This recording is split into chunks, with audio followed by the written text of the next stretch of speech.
E aí, tudo certo? Hoje a gente vai mergulhar num material que, sério, mudou muita coisa na época em que foi lançado. Vamos falar das primeiras 35 páginas de O Livro dos Espíritos, do Allan Kardec. A gente vai focar bem na introdução, sabe?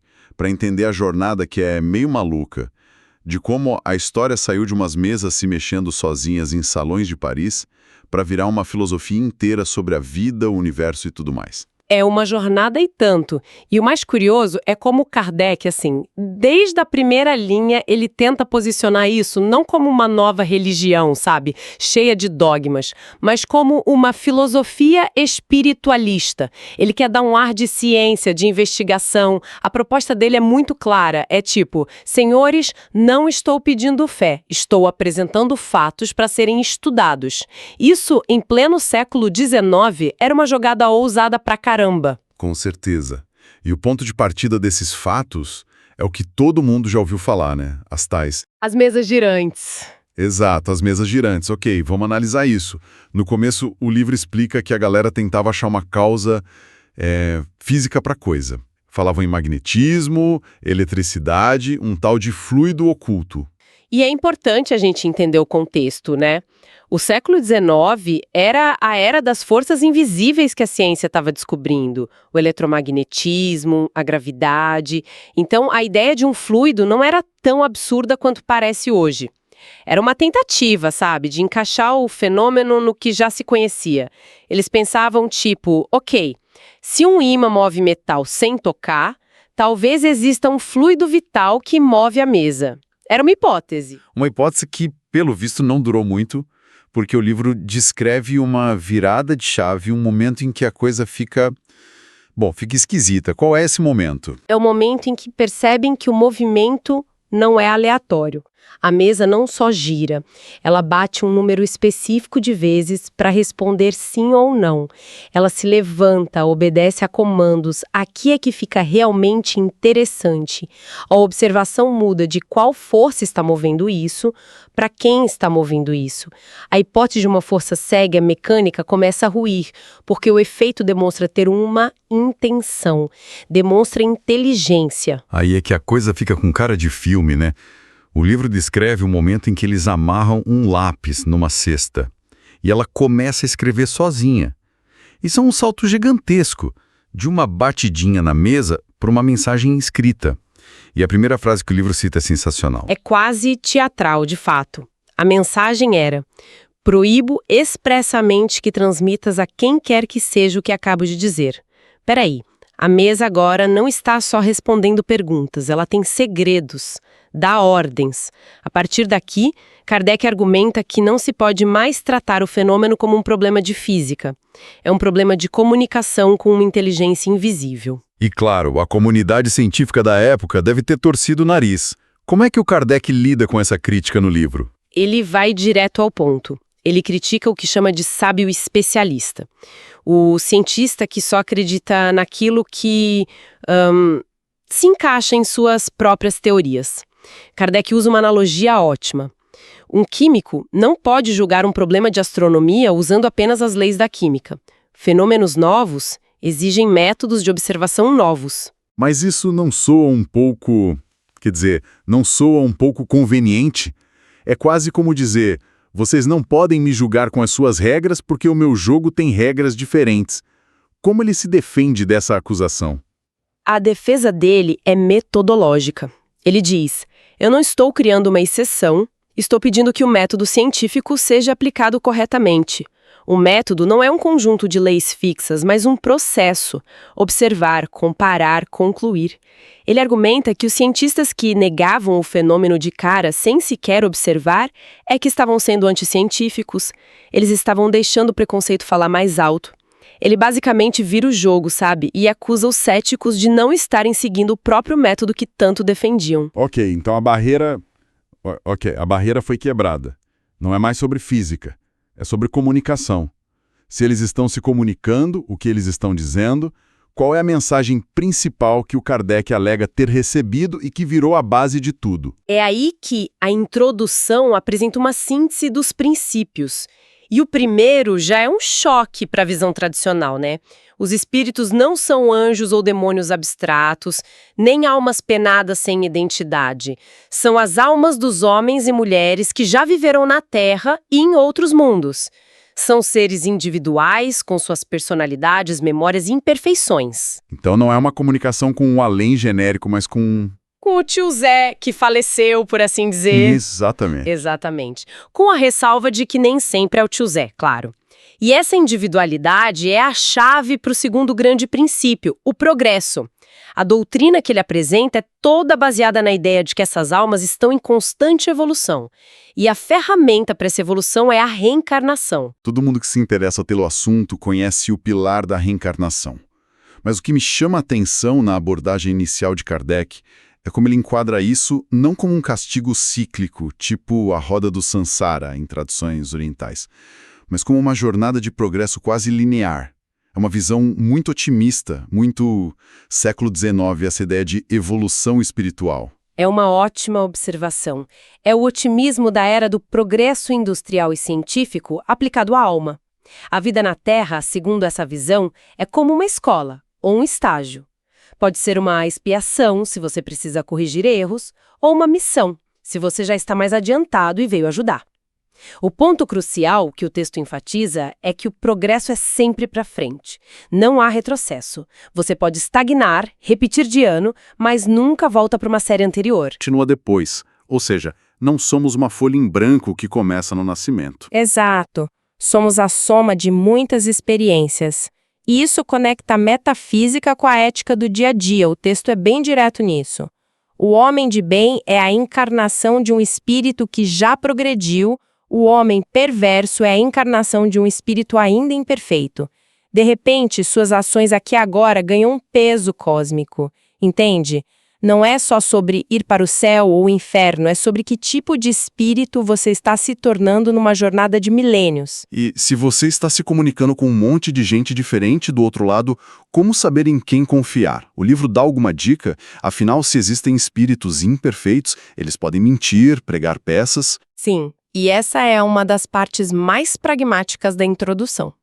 Kardec, ou os espíritos através dele, estabelece um critério de validação. A linguagem dos espíritos superiores seria sempre nobre, digna, sem contradições e com uma moralidade elevada. Já dos espíritos inferiores, seria leviana, trivial, cheia de contradições e muitas vezes grosseira. Eles se divertiriam com a credulidade das pessoas. Então, basicamente, se o espírito soa como um troll de internet, você, sei lá, deveria ignorar. É uma analogia perfeita. Nossa, é isso mesmo, perfeita para os dias de hoje. A régua moral para fazer essa distinção é explícita. A máxima de Jesus, fazer aos outros o que quereríamos que os outros nos fizessem. Se a comunicação se desvia desse princípio de caridade e amor, desconfie. É um filtro ético para o intercâmbio. Certo. A partir daí, a coisa sai do campo dos fenômenos e mergulha de cabeça na filosofia. O livro começa a fazer as perguntas realmente grandes. A primeira delas é: o que é a alma? E antes de responder, o texto faz algo muito interessante. Ele para e reflete sobre a própria linguagem. Aponta que a palavra alma é usada para tudo, gerando uma confusão danada. Então, por uma questão de clareza, Kardec estabelece um acordo com o leitor.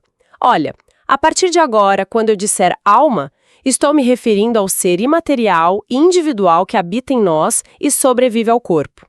Ele está, na prática, criando um dicionário para sua própria filosofia. Isso é muito metódico. E da alma? Ele salta para a questão fundamental: Deus. O livro não pede simplesmente que se acredite. Ele tenta provar a existência de Deus. Como ele faz isso? Ele usa um argumento puramente lógico, um axioma que era muito popular entre os filósofos racionalistas, que é: não há efeito sem causa. O raciocínio é simples. Olhe para o universo. Ele é um efeito de uma complexidade absurda. Logo, precisa ter uma causa. Essa causa primária, inteligente, que não foi causada por nada anterior, é o que chamamos de Deus. Ou seja, ele está tentando usar a mesma lógica que um cientista usaria para investigar um fenômeno natural. Nada de é um mistério da fé. Exatamente. E ele continua tentando definir os atributos dessa causa primária: eterno, infinito, imutável, imaterial, único, onipotente e, crucialmente, soberanamente justo e bom. Aí ele faz uma distinção muito importante que o afasta de muitas outras correntes filosóficas. Ele rejeita o panteísmo. Panteísmo sendo aquela ideia de que Deus e o universo são a mesma coisa, que Deus está em tudo. Isso. A rejeição ao panteísmo é uma jogada intelectual muito estratégica. Kardec está escrevendo na era do positivismo, né? Ao separar Deus, a causa, do universo, o efeito, ele fala a língua dos cientistas. Ele cria um Deus que não é uma força mística difusa, mas sim o engenheiro cósmico, o causador primário. A analogia do livro é ótima. Dizer que o universo é Deus seria como dizer que um relógio complexo é o próprio relojoeiro. Faz sentido. E sobre a criação desse relógio, o universo? O livro mistura ciência e religião aí, não é? Totalmente. Ele diz que os mundos se formam pela condensação da matéria disseminada no espaço. Isso soa quase como a teoria da nebulosa de Laplace, que era ciência de ponta na época. Mas o gatilho para essa condensação não é uma força física cega, é a vontade de Deus. E para ilustrar essa vontade, ele cita a Bíblia. Deus disse: faça-se a luz, e a luz foi feita. É uma tentativa clara de harmonizar a ciência da época com uma visão espiritual. E depois de explicar o como, vem talvez a ideia mais bombástica de toda a introdução: a pluralidade dos mundos habitados. Ah, essa é demolidora para o orgulho humano. O texto não diz talvez existam outros mundos, ou é provável. Ele afirma categoricamente: todos os globos que giram no espaço são habitados. Isso pega o legado da Revolução de Copérnico, que tirou a Terra do centro do sistema solar e eleva a um nível teológico. Não somos o centro nem fisicamente, nem espiritualmente. E tem aquela frase que é um verdadeiro tapa na cara da nossa vaidade, né? É um lockout. Ele diz: o homem terreno está longe de ser, como supõe, o primeiro em inteligência, em bondade e em perfeição. Em poucas palavras, a humanidade é rebaixada de filho único e predileto de Deus para apenas um aluno numa das infinitas salas de aula do universo. E nem sequer o melhor aluno da turma. A implicação disso é gigantesca. É uma jornada e tanto mesmo. Partimos de uma mesa batendo código Morse num salão parisiano e em 35 páginas chegamos a um universo povoado por almas em evolução constante, criado por um Deus engenheiro, com a humanidade sendo apenas uma pequena parte de um projeto cósmico. E é fascinante como o próprio livro se posiciona como um manual de instruções para essa nova forma de ver o mundo. Ele avisa que não é um estudo para ser feito de forma leviana entre uma festa e outra. Exige seriedade, método, perseverança e, o mais difícil, uma mente aberta, livre de preconceitos, sejam eles religiosos ou científicos. É um convite não para acreditar de olhos fechados, mas para investigar. E essa jornada toda nos leva a uma última reflexão que o livro introduz um pouco mais para frente, mas que já está implícita em tudo isso. A ideia de ideias inatas. O texto sugere que a alma, ao reencarnar, não chega zerada.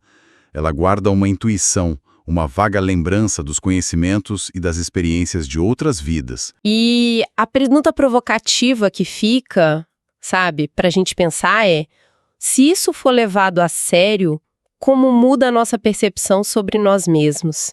Aquele talento que parece natural, aquela criança que toca piano sem nunca ter tido uma aula formal, ou aquele medo profundo de água, mesmo sem nunca ter se afogado, ou até aquela simpatia ou antipatia instantânea que sentimos por um completo estranho.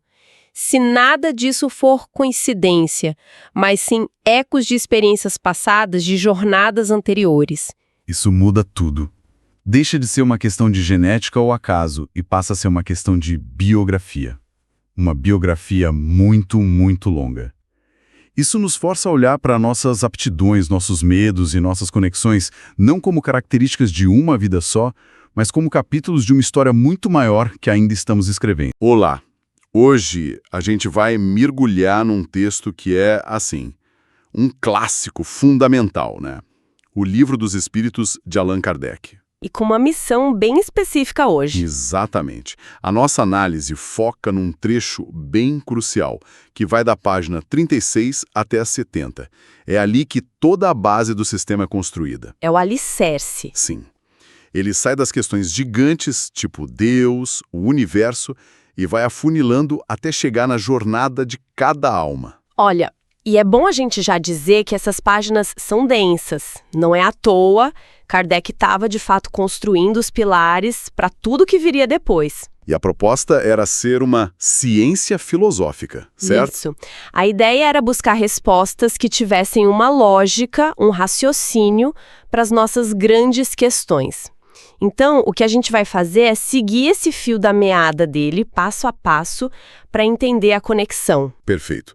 Então vamos começar pelo maior de todos os tópicos, Deus. O ponto de partida. E o que eu achei interessante é que a abordagem não é religiosa no sentido tradicional. Não, seria impossível, né? A linguagem humana é limitada. Exato. A prova da existência vem por uma via lógica, quase matemática. O princípio de que não há efeito sem causa. Simples e direto. Se a gente vê o universo, que é um efeito óbvio, ele tem que ter uma causa primária, uma inteligência por trás. É isso. Exatamente. Ele parte de uma premissa que é, assim, muito difícil de refutar para construir todo o resto. E a partir daí o livro começa a deduzir os atributos dessa causa. Certo. Como? A eterna, porque se tivesse tido um começo precisaria de outra causa antes. Imutável, porque se mudasse estaria sujeita às leis da matéria. Onipotente, porque é a causa de tudo. E essa lógica serve para dialogar com outras ideias, né? Como o panteísmo. Pois é. Que é uma ideia muito forte em várias filosofias. Que é a visão de que Deus e o universo são a mesma coisa. Certo? Que Deus é a soma de tudo. Exato. E o livro rejeita isso de forma bem categórica, mas com um argumento lógico, não dogmático. E qual é o argumento? Se Deus fosse o universo, ele seria material. E se fosse material, estaria sujeito à transformação, ao que nasce e morre, ao caos. Deixaria de ser imutável. Justamente, contradiz a premissa inicial. Então, a conclusão do livro é que o Criador e a criatura precisam ser distintos. E faz todo sentido a linha de raciocínio.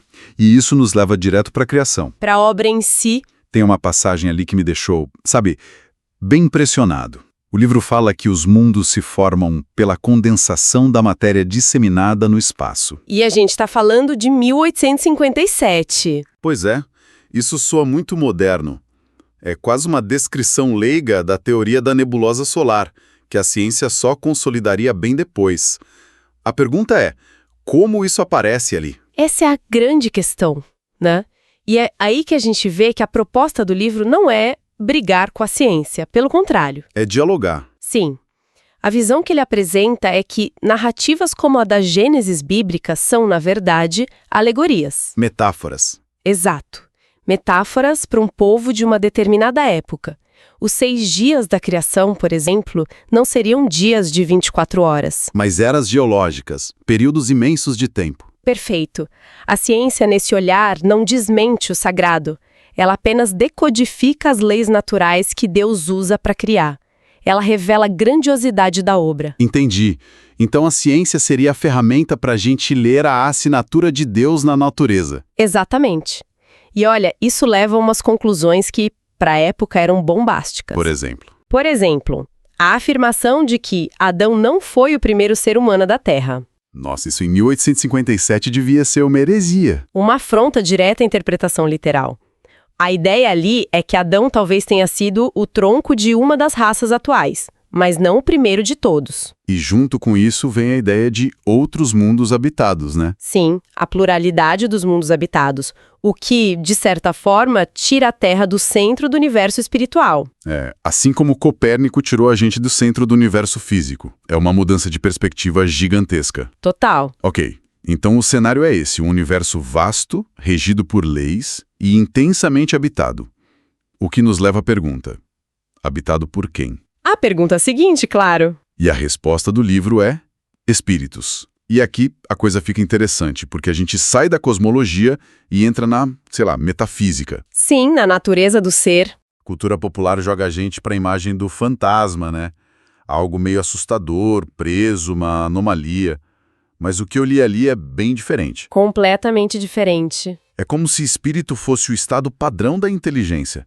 E nós, aqui na Terra, é que estamos num estado temporário excepcional. Você pegou o ponto central.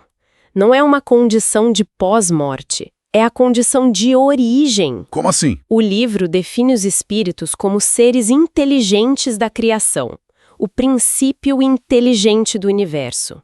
E a sacada principal é que eles são criados simples e ignorantes. Ou seja, uma folha em branco. Uma folha em branco, sem conhecimento e sem maldade. Nem anjos, nem demônios, apenas potencial puro, sabe? A perfeição não é um presente, é uma conquista. E essa conquista vem pelo próprio esforço. Pelo próprio esforço ao longo de uma jornada.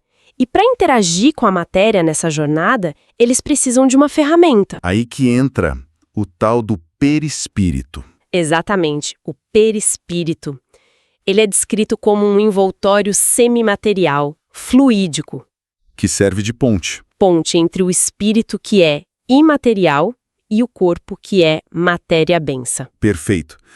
O livro usa a analogia de um traço de união. Mas pensando numa analogia mais moderna, Tipo hardware e software. é uma ótima analogia. O espírito seria o software, o programa. O corpo, o hardware, a máquina. E o perispírito? Seria a interface, o driver. É o que permite que o software rode no hardware e consiga controlá-lo. Certo, o perispírito é essa ponte. Mas isso levanta uma questão que me parece um paradoxo. Qual? Se os espíritos já existem nesse estado mais puro, por que se dar ao trabalho de se conectar a um hardware tão complicado, tão frágil e, vamos ser honestos, tantas vezes doloroso como o corpo humano? É a pergunta de $1 milhão. Qual o sentido de encarnar? E a resposta do livro define todo o propósito da vida aqui. A encarnação teria uma dupla finalidade. Dupla? Sim. A primeira é a expiação. E, atenção, expiação não é castigo, é oportunidade. É como refazer uma prova em que a gente não foi bem, sabe? Aprender com os erros. Ok, reparar erros. E a segunda? É a missão. A tarefa de evoluir, tanto intelectual quanto moralmente. E, ao mesmo tempo, ajudar no progresso do mundo, das pessoas à sua volta. Então a vida na Terra é tipo um estágio prático obrigatório. Uma escola, Uma escola.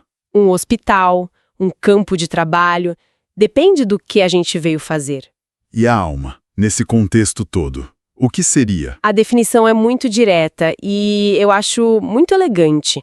A alma é, simplesmente, um espírito encarnado. Ah, então não é algo que a gente ganha ou perde? Não, é o que nós somos. Temporariamente distintos com um corpo. Por isso o ser humano seria essa trindade. Corpo físico, a alma, que é o espírito, e o perispírito unindo os dois. Entendi. Se a vida é esse estágio, o que me leva a pensar no fim dele? Na morte. É. O que acontece quando o hardware desliga? O livro descreve a morte não como um interruptor, mas como um processo, um desprendimento gradual, e fala de um estado de perturbação. Sim, um estado de confusão. Isso me soa bem mais complexo e talvez mais realista do que aquela ideia de ir para a luz no mesmo segundo. É, a descrição é muito psicológica. Essa perturbação é uma confusão mental mesmo. O espírito pode não perceber que morreu. Como assim? Ele pode tentar falar com as pessoas e não entender por que ninguém responde. Tentar pegar um objeto e a mão atravessar. O livro compara ao despertar de um sono muito profundo. Eu imagino como acordar num lugar estranho, sem saber onde está. Aquele segundo de pânico. Exato, só que o lugar estranho é a própria condição de existência. E a duração dessa confusão varia? Drasticamente. E aqui entra a dimensão moral da coisa toda. A duração e a intensidade dependem diretamente do grau de apego à matéria. Então, quanto mais apegado à vida material, Mais longa e penosa é a transição. Para um espírito que viveu focado em acumular bens, nos prazeres, nos vícios, a separação é mais difícil. O perispírito dele está, por assim dizer, mais impregnado de matéria. E o contrário também vale. Também, para alguém que viveu de forma mais desprendida, com o pensamento voltado para o bem, para a evolução, o despertar no mundo espiritual é descrito como algo sereno, lúcido, quase instantâneo. Certo. E toda essa transição é um prelúdio para a ideia que amarra o sistema inteiro, que é a reencarnação. O conceito central. O livro apresenta isso não como um dogma, mas como uma necessidade lógica para que exista justiça divina. Exato. A lógica é a seguinte: se a vida fosse uma só, como a gente explica as desigualdades imensas que existem desde o berço? Porque alguém nasce na Suíça, numa família amorosa, e outro nasce no meio da fome e da guerra. Seria justo que essas duas almas tivessem a mesma e única chance para definir um destino eterno? Não faria sentido.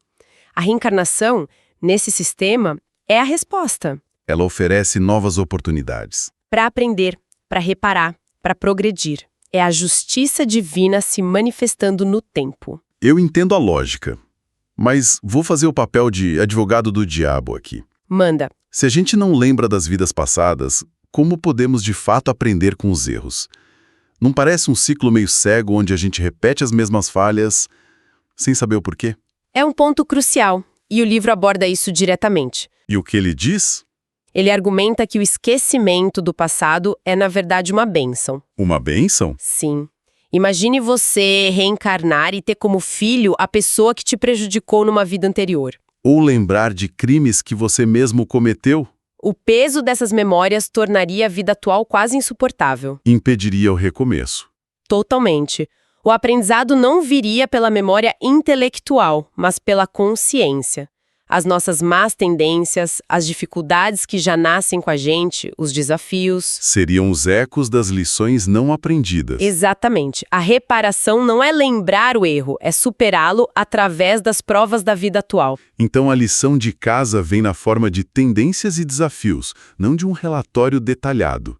É mais sutil. Muito mais sutil. É um aprendizado da alma, não da memória. E o livro enfatiza algo importante. O espírito nunca regride. Nunca. Nunca. Ele pode ficar estacionado se for teimoso, mas o que ele já aprendeu, o bem que conquistou, isso é permanente. A justiça está em sempre poder dar o próximo passo. Entendi. E essa ideia de cada vida ser uma aula diferente se reflete em algo que para a época devia ser muito radical. A questão do gênero. Ah, sim. O livro basicamente diz que encarnar como homem ou mulher é uma ferramenta, não uma identidade eterna do espírito. É isso mesmo. Exatamente isso. Para a doutrina, os espíritos não têm sexo. A identidade de gênero é uma experiência da vida material escolhida ou determinada de acordo com as provas que aquele espírito precisa passar. Dê um exemplo. Bom, um espírito que em várias vidas como homem foi, sei lá, muito autoritário, abusou da força, pode precisar reencarnar como mulher para desenvolver a sensibilidade, a empatia, entender o outro lado da moeda. Então o gênero é um papel que a gente desempenha para aprender. E não a essência de quem somos. É uma visão que desconstrói uma das nossas identidades mais básicas e a coloca a serviço da evolução. Sabe, quando a gente olha para trás agora, para essa estrutura toda que foi montada nessas poucas páginas, é de uma ambição impressionante. É um sistema de pensamento completo. Ele começa com a maior pergunta de todas: o que é Deus? Estabelece as leis do universo, define a natureza da inteligência e aterrissa na jornada mais íntima que existe, que é a nossa própria evolução. É uma tentativa de dar propósito a tudo, desde a formação de uma galáxia até, sei lá, a dificuldade que a gente enfrenta no trabalho hoje. A mensagem é de que não somos um acidente químico num planeta isolado, nem fantoches de um destino. Seríamos viajantes. Viajantes, aprendizes numa jornada longa, com regras claras e um objetivo final de perfeição. E isso talvez nos deixe com uma reflexão final para quem nos ouve. Com certeza. Qual seria? Se a gente levasse a sério, só por um momento, essa ideia de que a nossa vida atual é apenas um capítulo de uma longa jornada de aprendizado e não o livro inteiro. como isso mudaria a forma como a gente enxerga os nossos desafios diários e as pessoas ao nosso redor. O que significaria ver cada interação, cada relacionamento, não como um fim em si, mas como uma continuação de laços e aprendizados que podem se estender por muitas, muitas existências. Olá e bem-vindos! Hoje, a gente vai montar um quebra-cabeça. O material que temos aqui na mesa é um trecho bem específico das páginas 71 a 105 de O Livro dos Espíritos, de Allan Kardec. A nossa missão aqui é entender como a doutrina espírita constrói uma visão de mundo inteira, sabe? Peça por peça. Exato. A gente vai começar do maior mistério de todos, que é a natureza de Deus, e vai descendo até chegar em tipos de personalidade que, olha, a gente reconhece no nosso dia a dia. É uma jornada do macro para o micro da alma. Exatamente. E o interessante dessas páginas é que elas funcionam como a fundação de um prédio, né? Sem entender esses conceitos iniciais sobre Deus, matéria, vida, a natureza dos espíritos, Fica tudo meio solto. fica tudo meio bambo. É aqui que as regras do jogo do universo, segundo essa visão, são estabelecidas. Boa! Então, vamos começar pelo topo, pela peça maior do quebra-cabeça. O livro se esforça muito para se afastar daquela imagem clássica de um deus de barba sentado num trono, com características humanas. Se não é isso, como a obra define Deus? Então, a abordagem é muito mais filosófica, quase abstrata. Na questão 13, a definição vem através de uma lista de atributos, né? Deus seria a inteligência suprema, causa primária de todas as coisas. Certo. Seria eterno, imutável, imaterial, único, onipotente, soberanamente justo e bom. Mas o ponto-chave é o que vem logo depois. A obra admite que a gente não tem nem capacidade de entender isso direito. Como assim? É como se eles dissessem, olha, nosso cérebro tem um limite, nossa linguagem é pobre demais para descrever o infinito. Tentar definir Deus com as nossas palavras seria, sei lá, como tentar guardar o oceano dentro de um copo d'água. Entendi. A gente entende os atributos, mas a essência completa está, por enquanto, além do nosso alcance. É uma definição que já nasce com um atestado de humildade, sabe? Entendi. Então é menos um quem e mais um o quê. Quase como se fosse o sistema operacional do universo, a lei fundamental por trás de tudo, mas com inteligência e vontade. Isso. E para deixar essa ideia ainda mais clara, o livro já começa desmentindo uma outra teoria, o panteísmo, aquela ideia de que Deus e o universo são a mesma coisa. Sim, essa distinção é fundamental para eles. Nas questões 14 a 16, eles são bem diretos. A analogia que usam é ótima. Imagine um mecânico genial que constrói uma máquina incrível, super complexa. Ok. Esse mecânico não é a máquina, ele é o criador da máquina. Confundir o criador com a criação seria, na visão do livro, rebaixar Deus. Porque o universo, a matéria, está sempre mudando, se transformando, enquanto Deus é imutável. Ok, então se Deus não é o universo, quais são os ingredientes básicos, a matéria-prima que ele usou para criar tudo que existe? A receita é surpreendentemente simples na sua base. O livro propõe uma dualidade, dois elementos gerais. O espírito, que é o princípio inteligente, a centelha individual, Certo. e a matéria, que no seu estado mais puro é chamada de fluido cósmico universal. Pensa nesse fluido como uma espécie de argila cósmica, uma substância primordial da qual tudo é feito. Estrelas, planetas, o nosso corpo. E até coisas que a gente nem percebe. Exato, até coisas que a gente nem consegue perceber. Essa parte do fluido cósmico universal sempre me pareceu meio ficção científica, meio vaga. O livro dá alguma pista de como algo tão etéreo vira, sei lá, uma rocha, um planeta? Parece um salto gigantesco. Ele dá. O processo descrito, ali pelas questões 37 a 42, é a condensação. É como o vapor da água que se condensa e vira líquido. Ah, entendi. Esse fluido estaria espalhado pelo espaço e, sob o impulso da vontade de Deus, ele se aglomera, se condensa e forma nebulosas, que depois formam sóis e planetas. O ponto importante é que isso não é um passe de mágica. Não é? É um processo governado por leis da natureza. A criação, para eles, não foi um evento único, ela é contínua.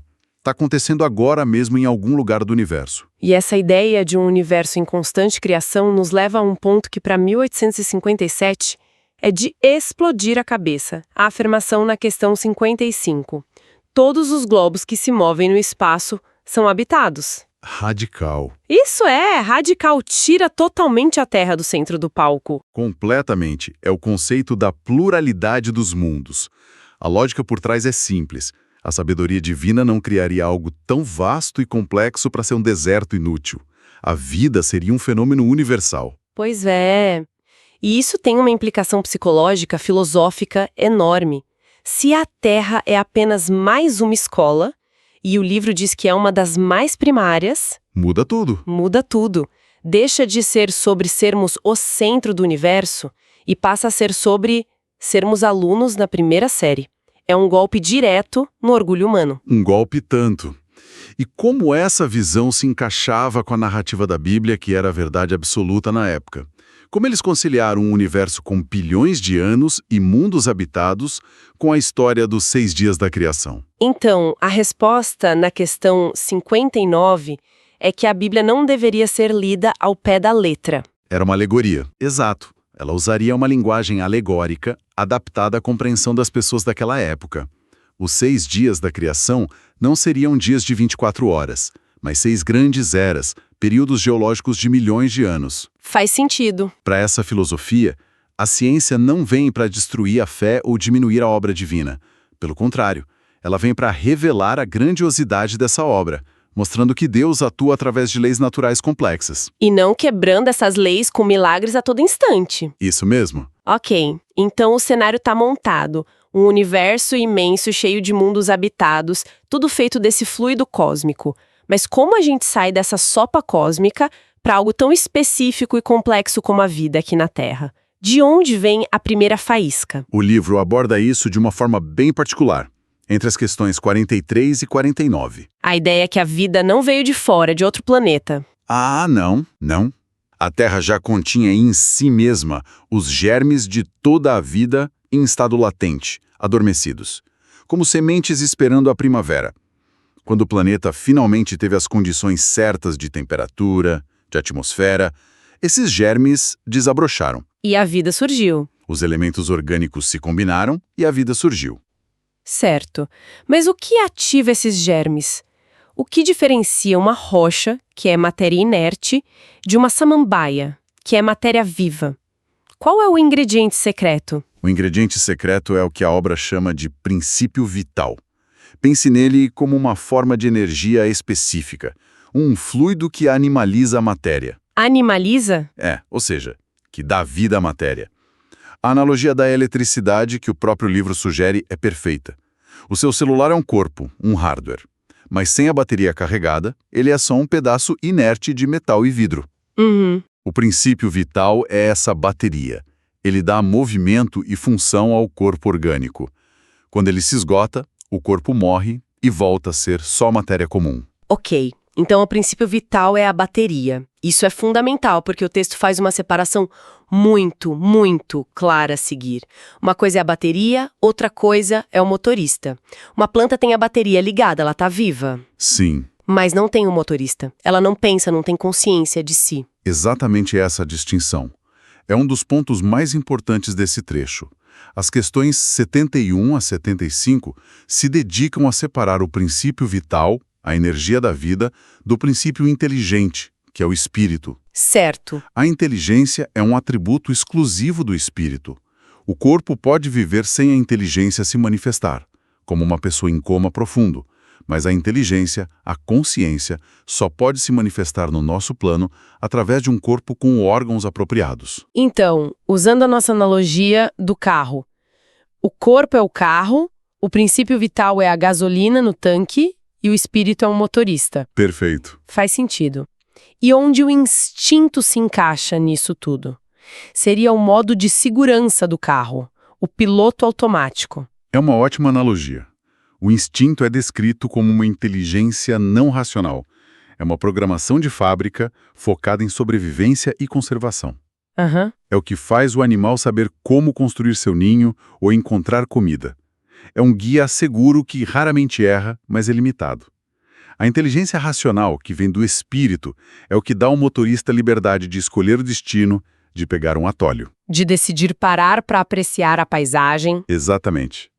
É o que permite o progresso. Perfeito. Vamos falar desse motorista, então? Se a inteligência e a consciência vêm do espírito, o que exatamente é um espírito segundo a obra? A definição na questão 76 é bem direta. Os espíritos são os seres inteligentes da criação. Eles são a individualização do princípio inteligente, assim como os corpos são individualizações da matéria. Ok. Eles povoam o universo inteiro, fora do mundo material. Mas eles não são um nada, uma abstração pura. E aqui entra outro conceito central, o perispírito. O perispírito. Sempre ouço falar dele. É como uma ponte, certo? Exatamente. É um envoltório semimaterial, fluídico, que conecta o espírito, que é imaterial, ao corpo físico, que é matéria densa.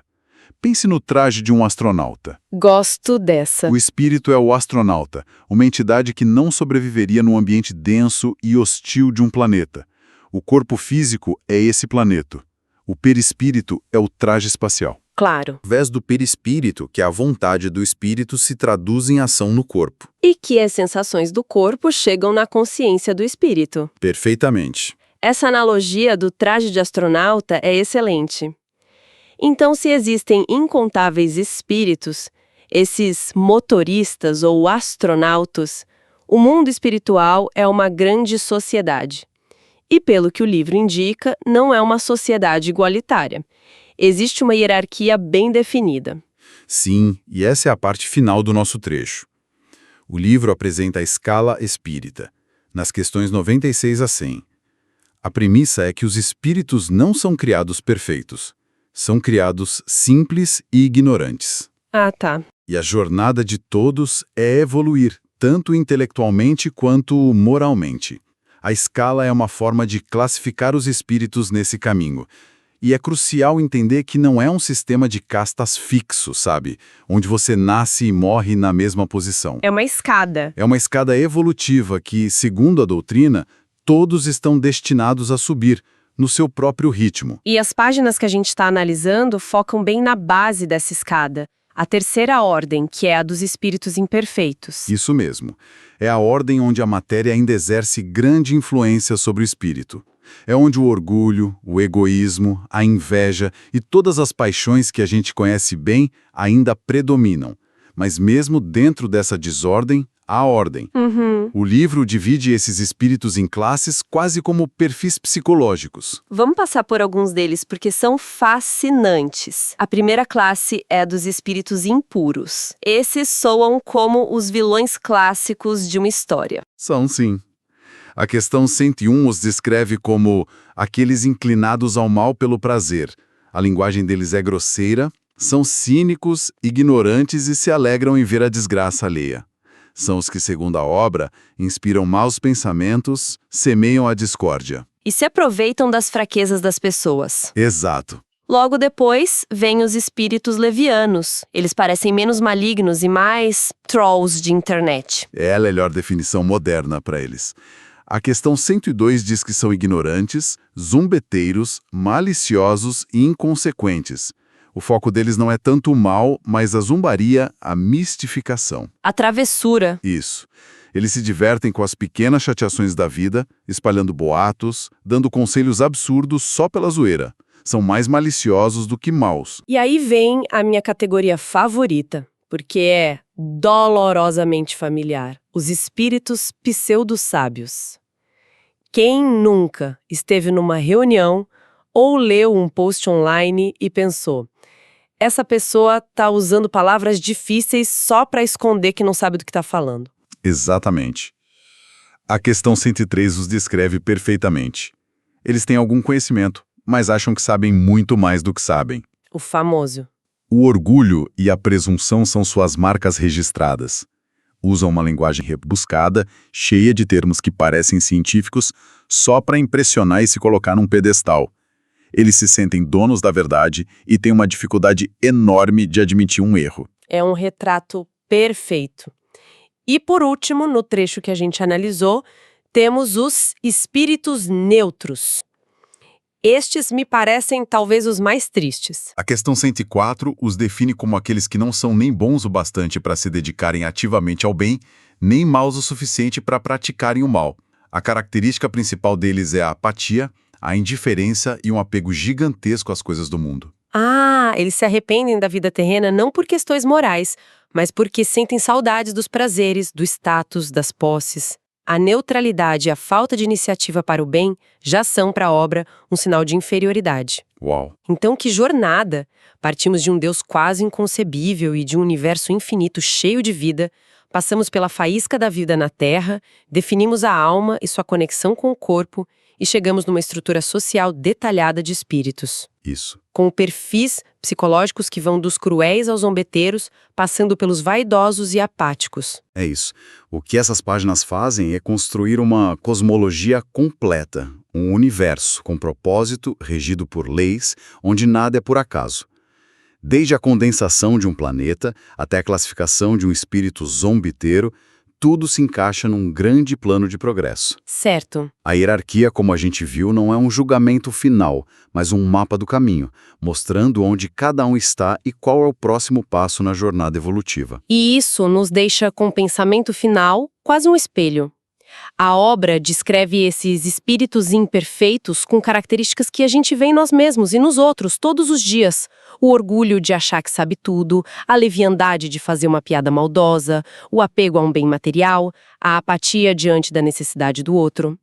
Se essas são as características de espíritos ainda muito ligados à matéria, de uma terceira ordem, a reflexão que fica é: o que isso nos diz sobre como podemos, ainda hoje, nesta vida, começar a nos afastar conscientemente dessa mentalidade e dar o primeiro passo para subir nessa escada? Olá! Hoje, nossa conversa mergulha fundo numa das questões mais fundamentais da existência. O que acontece com a gente depois da morte? Uma pergunta que todo mundo se faz, né? Exato. E a nossa fonte para essa exploração é um recorte bem específico. As páginas de 141 a 175 de O Livro dos Espíritos, que é, assim, a obra base do Espiritismo. Isso. E o nosso objetivo aqui não é só, sei lá, listar o que o livro diz.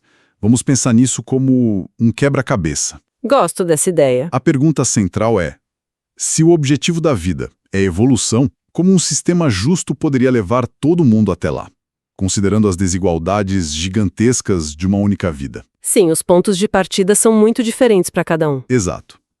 E o livro nos dá as peças: a transição da morte, as novas chances, um esquecimento que protege e até uma jornada cósmica. A nossa missão hoje é montar esse quebra-cabeça e ver que imagem ele forma. Perfeito. E a peça fundamental desse quebra-cabeça que conecta tudo é a ideia de que a vida é uma escola e a morte não é a formatura. Não é o fim da linha. De jeito nenhum.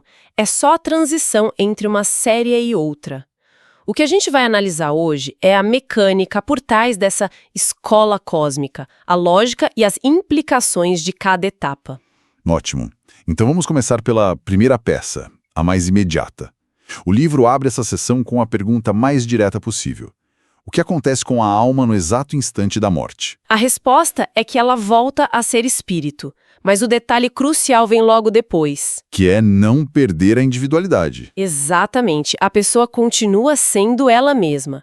Mas essa transição não é como virar uma chave, não é simples assim. Não é como simplesmente acordar de um sono, então. É uma boa analogia, mas o livro aprofunda isso. Ele sugere que não é como acordar de um sono tranquilo, sabe? Pensa mais em acordar de uma anestesia geral depois de uma cirurgia longa. Tem aquele período de confusão, de desorientação. Certo, você não sabe bem onde está, o que aconteceu. Isso. É isso que o texto, lá na questão 163, chama de perturbação espiritual. Não é um despertar lúcido e, instantâneo. Entendi. E essa confusão, essa perturbação, é igual para todo mundo? Nem um pouco. E aqui está uma das sacadas mais fortes do texto, na minha opinião. A duração e a intensidade dessa perturbação dependem diretamente do nível de apego à vida material. Ah, então tem a ver com como a pessoa viveu. Totalmente. O livro argumenta que a morte não nos transforma com uma varinha de condão. A nossa consciência tem uma inércia, sabe? Uma inércia. Como assim? Se alguém passou 70 anos focado em preocupações materiais, dinheiro, status, prazeres, a mente não vira uma chavinha para o modo espiritual só porque o corpo morreu. Faz sentido. A perturbação é a consequência natural dessa inércia. É como um transatlântico que leva quilômetros para conseguir parar e mudar de curso. Caramba, essa imagem do transatlântico é muito boa. Então não é um castigo, é quase uma questão de física espiritual. É exatamente essa a ideia. A questão 164 é bem clara. Diz que o homem carnal guarda por mais tempo a impressão da matéria. É como se a alma dele estivesse tão acostumada com o peso do corpo, das coisas do mundo, que ao se ver livre ela não sabe o que fazer com essa leveza, fica procurando as referências que perdeu. E por outro lado, alguém mais desapegado. Para quem viveu de forma mais focada em valores espirituais e intelectuais, a lucidez é quase imediata. É como um balão que já estava com as amarras meio soltas, sabe? Basta cortar a última corda e ele sobe suavemente. Ok, essa primeira peça do quebra-cabeça faz sentido. O jeito que a gente vive define como a gente acorda do outro lado. Mas e depois que essa névoa da perturbação se dissipa? Qual é o próximo passo? Essa própria ideia da inércia e das consequências dos nossos atos já nos dá a ponte perfeita para a peça central de todo o sistema, a reencarnação. A chance de tentar de novo? Exato, porque se o que fazemos aqui tem um impacto tão direto na experiência pós-morte, faria sentido ter uma forma de refazer a prova, de aprender a lição, certo? É essa lógica que o texto apresenta. A reencarnação tem um propósito duplo. Que seria? Primeiro, o que o livro chama de expiação. É uma palavra que às vezes soa pesada, mas a ideia é simples: acertar as contas. Se você quebrou algo, você precisa consertar. É a dimensão mais pessoal da coisa. E a outra? Em um segundo momento, ajuda a aprender o que seria a evolução. Ou seja, o que ao invés de fazer errado, eu posso fazer melhor. O segundo propósito é coletivo, o que o texto chama de melhoramento progressivo da humanidade. A ideia é que, a cada vida, não estamos só nos consertando. Estamos também contribuindo, tijolo por tijolo, para a evolução de todo o planeta. Cada vida é uma chance de aprender e de ensinar. Isso. E é aí que entra aquela ideia de justiça divina que a gente mencionou no início. Porque se a gente olhar para uma vida só, a justiça parece não fechar a conta. De jeito nenhum. O argumento implícito no texto é poderoso. Seria um Deus muito injusto, ou no mínimo arbitrário, se julgasse alguém por uma única performance de 80 anos. Especialmente quando o palco, os atores e o roteiro são tão diferentes para cada um. Exatamente. Alguém que nasce num ambiente de miséria e violência não tem as mesmas ferramentas de quem nasce com acesso à educação, a afeto. A reencarnação, nesse sistema, é o que garante a isonomia, a igualdade de oportunidades. Ela diz: calma, todo mundo vai ter todas as chances. Isso. O que você não pôde aprender como rico, vai aprender como pobre. O que não concluiu como mestre, talvez aprenda como aprendiz. A justiça não está numa única prova, mas no programa educacional completo. Ok, a lógica é consistente. Mas isso me leva a uma objeção que parece óbvia e que o próprio livro encara de frente. Já sei qual é. Se a reencarnação é a lei e o objetivo é aprender com os erros, por que raios a gente não se lembra das vidas passadas? Isso não parece totalmente contraintuitivo? É como ir para a recuperação na escola sem saber em qual matéria você bombou, né? Exatamente. É a pergunta de $1 milhão. E a resposta do livro é fascinante, porque vira a nossa lógica de cabeça para baixo. Ele argumenta que o esquecimento não é um bug, é uma feature, é uma bênção. Uma bênção? Como assim? É um mecanismo de proteção.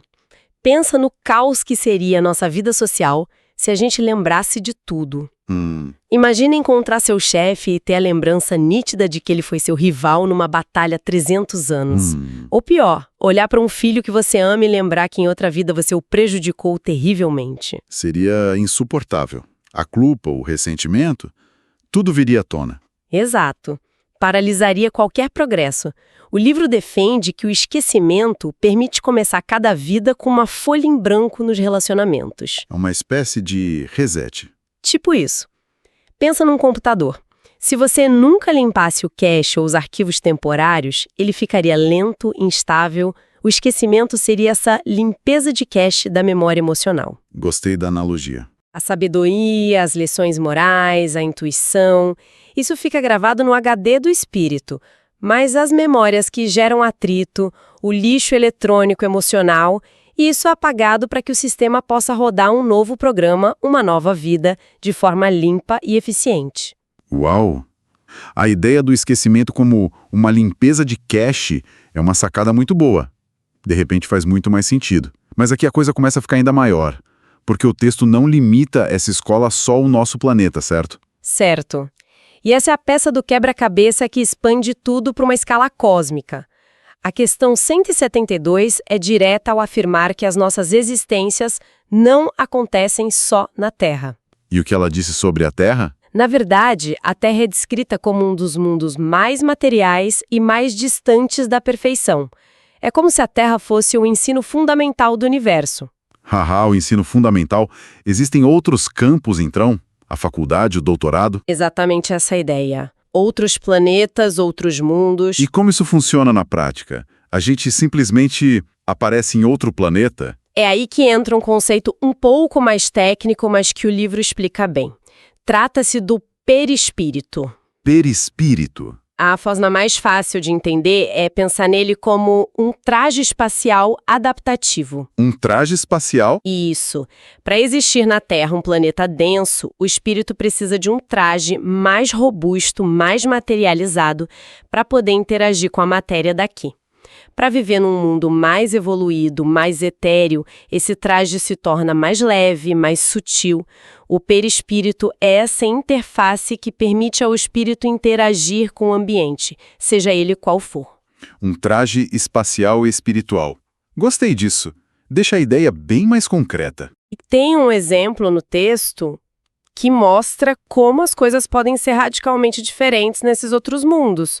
A questão 178 menciona o caso de um espírito que, ao ser contatado, disse estar encarnado há apenas 6 meses. 6 meses? No tempo da Terra, em outro planeta. Só que nesses 6 meses ele já tinha desenvolvido uma inteligência equivalente a de um homem de 30 anos aqui. Caramba! Isso nos dá uma dimensão da relatividade do tempo e do aprendizado. A escola da vida tem currículos e ritmos muito diferentes, dependendo do campus universal em que a gente está matriculado. Isso abre a mente. Mas vamos voltar para algumas questões mais pé no chão que essa doutrina levanta. Uma dúvida que sempre aparece. É possível regredir? Um espírito que já alcançou um certo nível de bondade pode, numa outra vida, se tornar uma pessoa má, dar um passo para trás? Bem enfático. A lei é sempre de progresso. Sempre para frente. Sempre. É o que o texto chama de transmigração progressiva. O espírito pode até ficar estagnado por um tempo, se for teimoso e não aproveitar as lições. Pode ficar de recuperação, digamos assim. Mas não volta de ano. Exato. Ele nunca retrograda. O conhecimento e a moral que ele já conquistou são definitivos, não se perdem. Mas e aquelas histórias de alguém que era um rei e volta como um mendigo? Isso não é uma forma de regressão? Ótima pergunta. O livro diferencia o progresso do espírito da sua condição social. A questão 193 explica exatamente isso. Certo. Um espírito pode sim nascer numa posição social inferior como uma prova ou uma expiação. Um rico orgulhoso pode renascer pobre para aprender a humildade. Ou um governante tirano pode voltar numa posição em que sofre o poder dos outros para desenvolver a empatia. Então a condição externa muda. O papel na peça é outro, mas a essência do ator, o progresso moral do espírito, não degenera. A matéria que ele tem que cursar pode ser mais difícil, mas ele não volta para uma série anterior. Entendido. A condição é a prova, não o estado do espírito. E já que estamos falando de papéis, o livro também aborda um ponto muito sensível, a família. Ah, sim. A objeção clássica que está lá na questão 205 é: se a gente reencarna em famílias diferentes, com outros pais, outros filhos, essa doutrina não destrói a ideia dos laços de família, que é algo tão sagrado para nós? O livro argumenta que acontece exatamente o contrário. Ele não destrói, ele expande e fortalece a ideia de família. Expande. Sim, porque tira a família do limite do sangue e a leva para o nível do espírito. A proposta é que os laços verdadeiros, os que realmente importam, são os de afinidade espiritual. A sintonia entre as pessoas. Isso, aquela simpatia instantânea e inexplicável que a gente sente por um amigo, por exemplo. A questão 204 sugere que isso pode ser um eco de conexões de outras vidas. Então a família de sangue seria um arranjo temporário para um aprendizado específico. Exatamente, é um núcleo de aprendizado intensivo, mas a grande família é a espiritual. Longe de destruir os laços, a reencarnação nos daria uma perspectiva muito mais ampla, mostrando que nossos verdadeiros parentes são os espíritos com os quais temos sintonia. E que podemos reencontrar ao longo de muitas vidas. Sim, às vezes como pai, às vezes como irmão, às vezes como um grande amigo. A família de sangue de hoje pode muito bem ser parte da nossa família espiritual de sempre. Isso, na verdade, dá um significado ainda mais profundo a esses encontros. Certo. Então vamos tentar juntar as peças do nosso quebra-cabeça. O quadro que se forma a partir dessas páginas do O Livro dos Espíritos é o de um universo onde a morte não é um ponto final. Uma porta de transição. Uma passagem para um estado de autoconsciência onde a gente encara a tal inércia do que fomos. E a reencarnação aparece como o grão de motor de um sistema de justiça cósmica. Um mecanismo de aprendizado contínuo, justo e sempre progressivo. E tudo isso acontece num palco gigantesco, com o espírito viajando por diferentes mundos na sua jornada evolutiva. É uma visão de imensa esperança, mas também de imensa responsabilidade. Cada ato, cada pensamento tem uma ressonância. E para fechar, queria deixar uma reflexão que o próprio livro provoca lá na questão 386 e que amarra tudo isso ao nosso dia a dia. Qual seria? O texto sugere que as simpatias, as amizades profundas, os encontros que parecem aleatórios, podem ser, na verdade, o resultado de dois espíritos que se buscam reciprocamente por entre a multidão. Uau! Se a gente levar essa premissa a sério, mesmo que só como um exercício de pensamento, como isso muda o jeito que olhamos para as nossas relações? Qual o significado real de cada pessoa que cruza o nosso caminho? Olá e bem-vindos! Hoje a gente vai fazer um mergulho um pouco diferente. Temos em mãos um trecho bem específico de um livro fundamental do Espiritismo, o Livro dos Espíritos, de Allan Kardec. A gente vai focar nas páginas 176 a 210, que são quase um mapa da jornada da alma. Exatamente. O nosso objetivo aqui é tentar entender a lógica por trás de umas ideias bem profundas. O que acontece com a gente entre uma vida e outra, como a gente volta. E a ideia talvez mais chocante de todas. Será que nós mesmos escolhemos os problemas que a gente enfrenta? Pois é. É um trecho que tenta responder perguntas que, a humanidade se faz há milênios, né? A proposta é olhar para a existência não como uma linha reta que simplesmente acaba, mas como um ciclo contínuo. E o mais importante, uma jornada onde a gente seria o protagonista, e não um mero passageiro. Vamos tentar desembrulhar essa lógica, passo a passo. Perfeito. Então, para começar, vamos falar de uma sensação que, olha, acho que todo mundo já teve. Sabe quando você conhece alguém e, sei lá, em 5 minutos parece que são amigos de infância? Sei qual é. Uma afinidade que não tem uma explicação muito lógica. Isso, ou o contrário, né? Aquela antipatia do nada. O texto começa justamente aí, tentando explicar essas conexões e também os talentos que parecem, vir do nada. As tais ideias inatas. Sim, e a distinção que o livro faz é o ponto de partida de tudo, na verdade. Ele separa as coisas de forma bem clara. As semelhanças físicas, a cor dos olhos, o cabelo. Isso viria da genética, da biologia. A frase do livro é bem direta. O corpo deriva do corpo. Ok, até aí tudo bem. Mas aí vem o pulo do gato. As semelhanças morais, o caráter, a personalidade. Isso viria do espírito. E o espírito não procede do espírito, ou seja, Cada um é um indivíduo único. Entendi. A explicação para a afinidade numa família, por exemplo, seria que espíritos que já têm sintonia são atraídos para reencarnar no mesmo grupo. Certo, então, aquela sensação de eu já te conheço não seria uma coincidência, mas talvez um reencontro. Mas e os talentos? Uma criança que toca piano genialmente aos 4 anos. Como o texto diferencia uma ideia inata de, sei lá, um talento genético? Ótima pergunta. Numa família de músicos, por exemplo, onde a biologia para e o espírito começa, segundo essa visão. É uma fronteira bem sutil. A visão que o livro apresenta é que essas ideias inatas são como ecos, sabe? Reminiscências do que o espírito já aprendeu em outras vidas. Não é que ele se lembre de ter estudado Mozart, mas o conhecimento está lá, latente. Intuitivo. Isso, intuitivo. E se manifesta como uma facilidade absurda para aprender aquilo de novo. É como se ele não tivesse começando do zero. Faz sentido. A genética pode dar um instrumento, um cérebro com predisposição, mãos ágeis, mas a habilidade, a alma do músico, seria essa bagagem espiritual. Gostei da analogia. É a diferença entre ter um bom computador e já ter os softwares instalados. Boa. Então, nossas famílias, nossos dons, tudo isso poderia ser eco de um passado que a gente não lembra. Uma bagagem que a gente traz na mala. O que me leva a pensar onde e como essa malha é feita. Se a gente está arrumando as coisas para a próxima viagem, como é esse aeroporto entre uma vida e outra? Esse aeroporto é uma ótima imagem.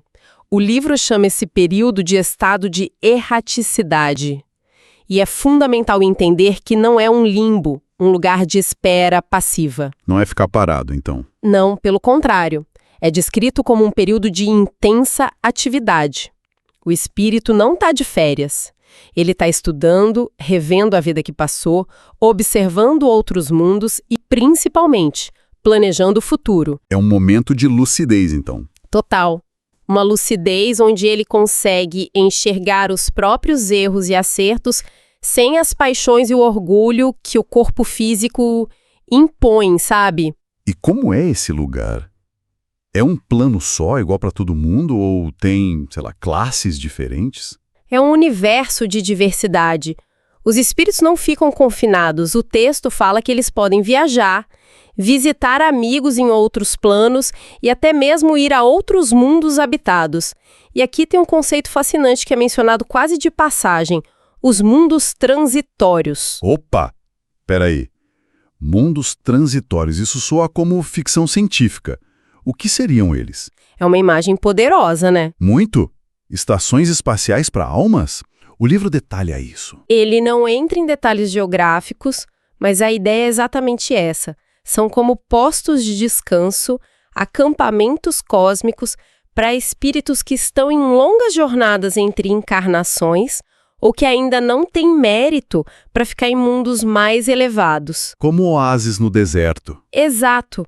Como oásis no deserto da erraticidade. E a percepção de tudo isso também é completamente diferente da nossa. O tempo, por exemplo, é relativo. O texto diz que séculos podem passar e parecer um instante, dependendo do estado de consciência do espírito. Nossa, essa relatividade do tempo é algo que explode a cabeça. E os sentimentos? Sem corpo, sem dor de cabeça, sem conta para pagar. Acabou o sofrimento. Sofrimento físico, como a gente conhece, sim, acabou. Mas o livro é enfático ao dizer que as angústias morais podem ser muito piores. Piores como? Imagina poder rever todos os seus erros, todas as vezes que você feriu alguém, com total clareza e sem as desculpas que a gente cria para si mesmo. Uau! Essa lembrança é descrita como sendo, às vezes, mais penosa do que o sofrimento que a gente viveu. É tipo uma dor fantasma da alma. Mas isso é um castigo? Não. A ideia é que essa dor não é um castigo, mas um motor, o que gera o arrependimento e o desejo de reparar, de fazer diferente na próxima chance. Certo. Então essa revisão da vida e a preparação para a próxima é o ponto central.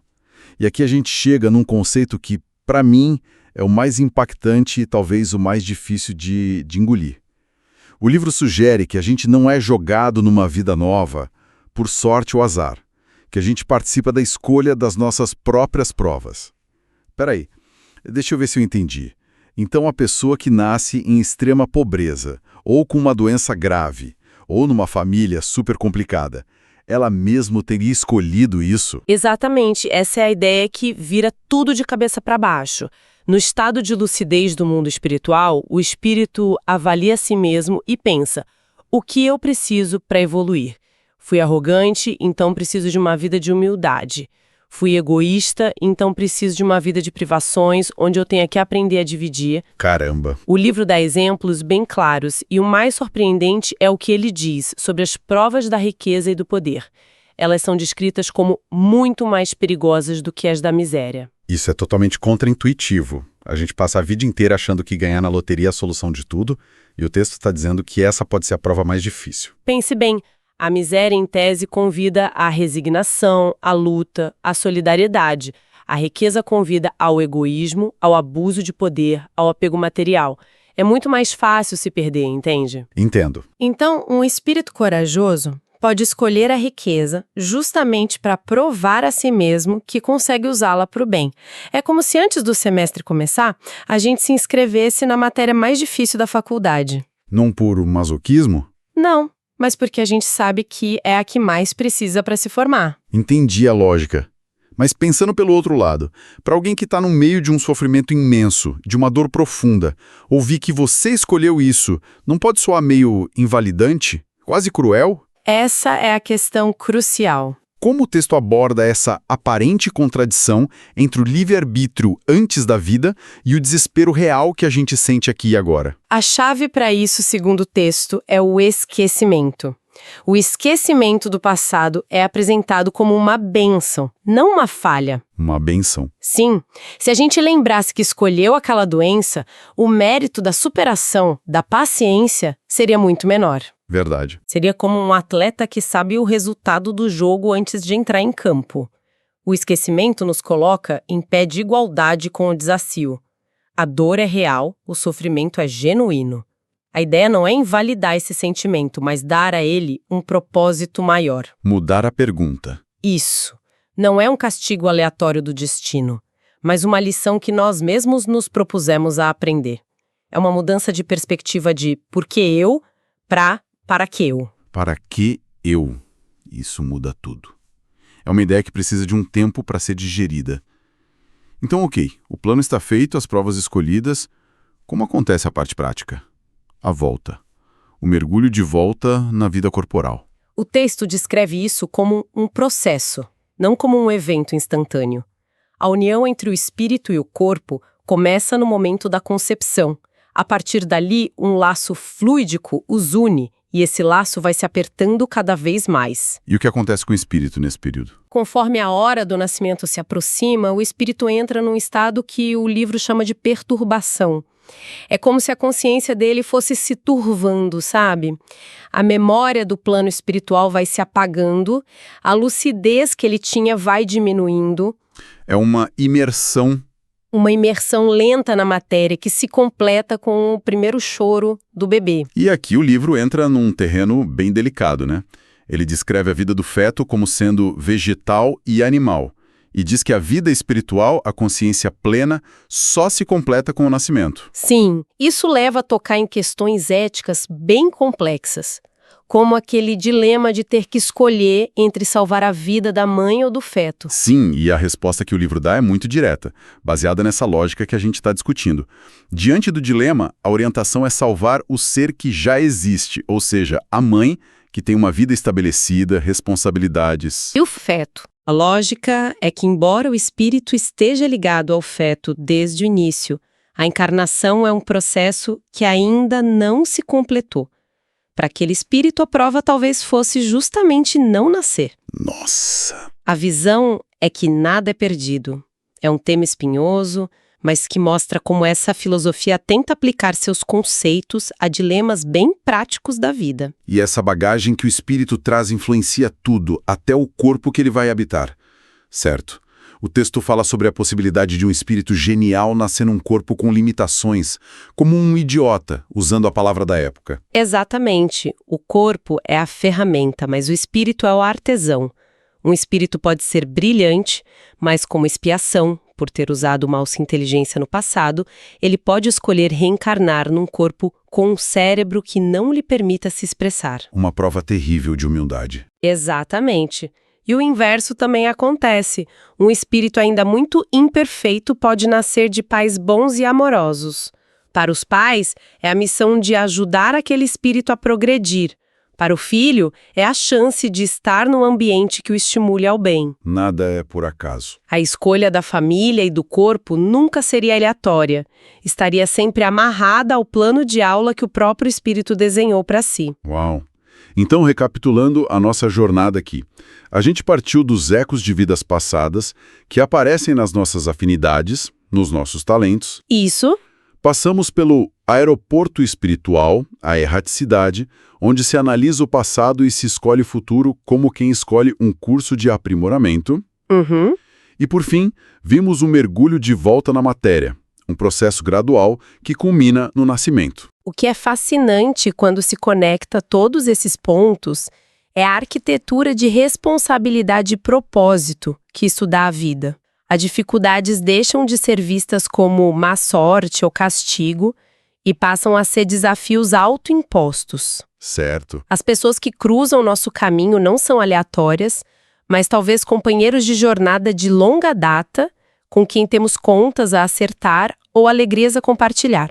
A vida vira uma escola. Exato. E cada experiência, boa ou ruim, é uma aula. E isso nos deixa como a última reflexão, um pensamento para levar daqui.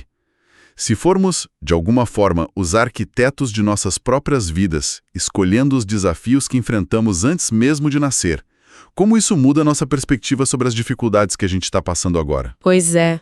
Isso as torna mais significativas, dando um senso de propósito à dor? Ou as torna ainda mais desafiadoras por adicionar o peso da responsabilidade à equação? Olá!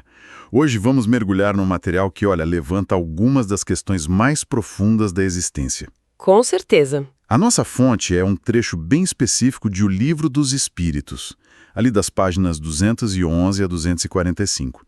E a nossa missão aqui é tentar desvendar como essa filosofia explica as nossas inclinações, nossos talentos e até as desigualdades do mundo. Exato. E tudo sobre a ótica da reencarnação. Isso.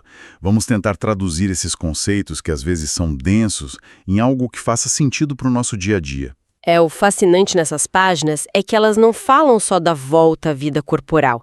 Elas vão mais fundo, em como o espírito percebe o universo quando está, digamos, livre do corpo. Ah, interessante. É uma exploração sobre memória, sobre tempo, justiça e, no fundo, sobre essa ideia de um progresso contínuo da alma. Vamos examinar os argumentos que o texto apresenta para sustentar essa visão. Perfeito.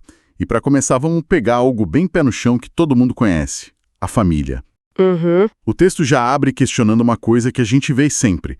Por que irmãos criados exatamente da mesma forma, pelos mesmos pais, podem ser tão diferentes? Completamente diferentes, né? Um é calmo, o outro é um furacão, um adora matemática, o outro só pensa em arte. Exato. E o texto leva isso ao extremo com o exemplo dos gêmeos. Eles compartilham a mesma genética, o mesmo útero. As mesmas experiências iniciais. E ainda assim podem ser água e vinho. A explicação que a fonte dá é que a afinidade entre eles não é uma regra.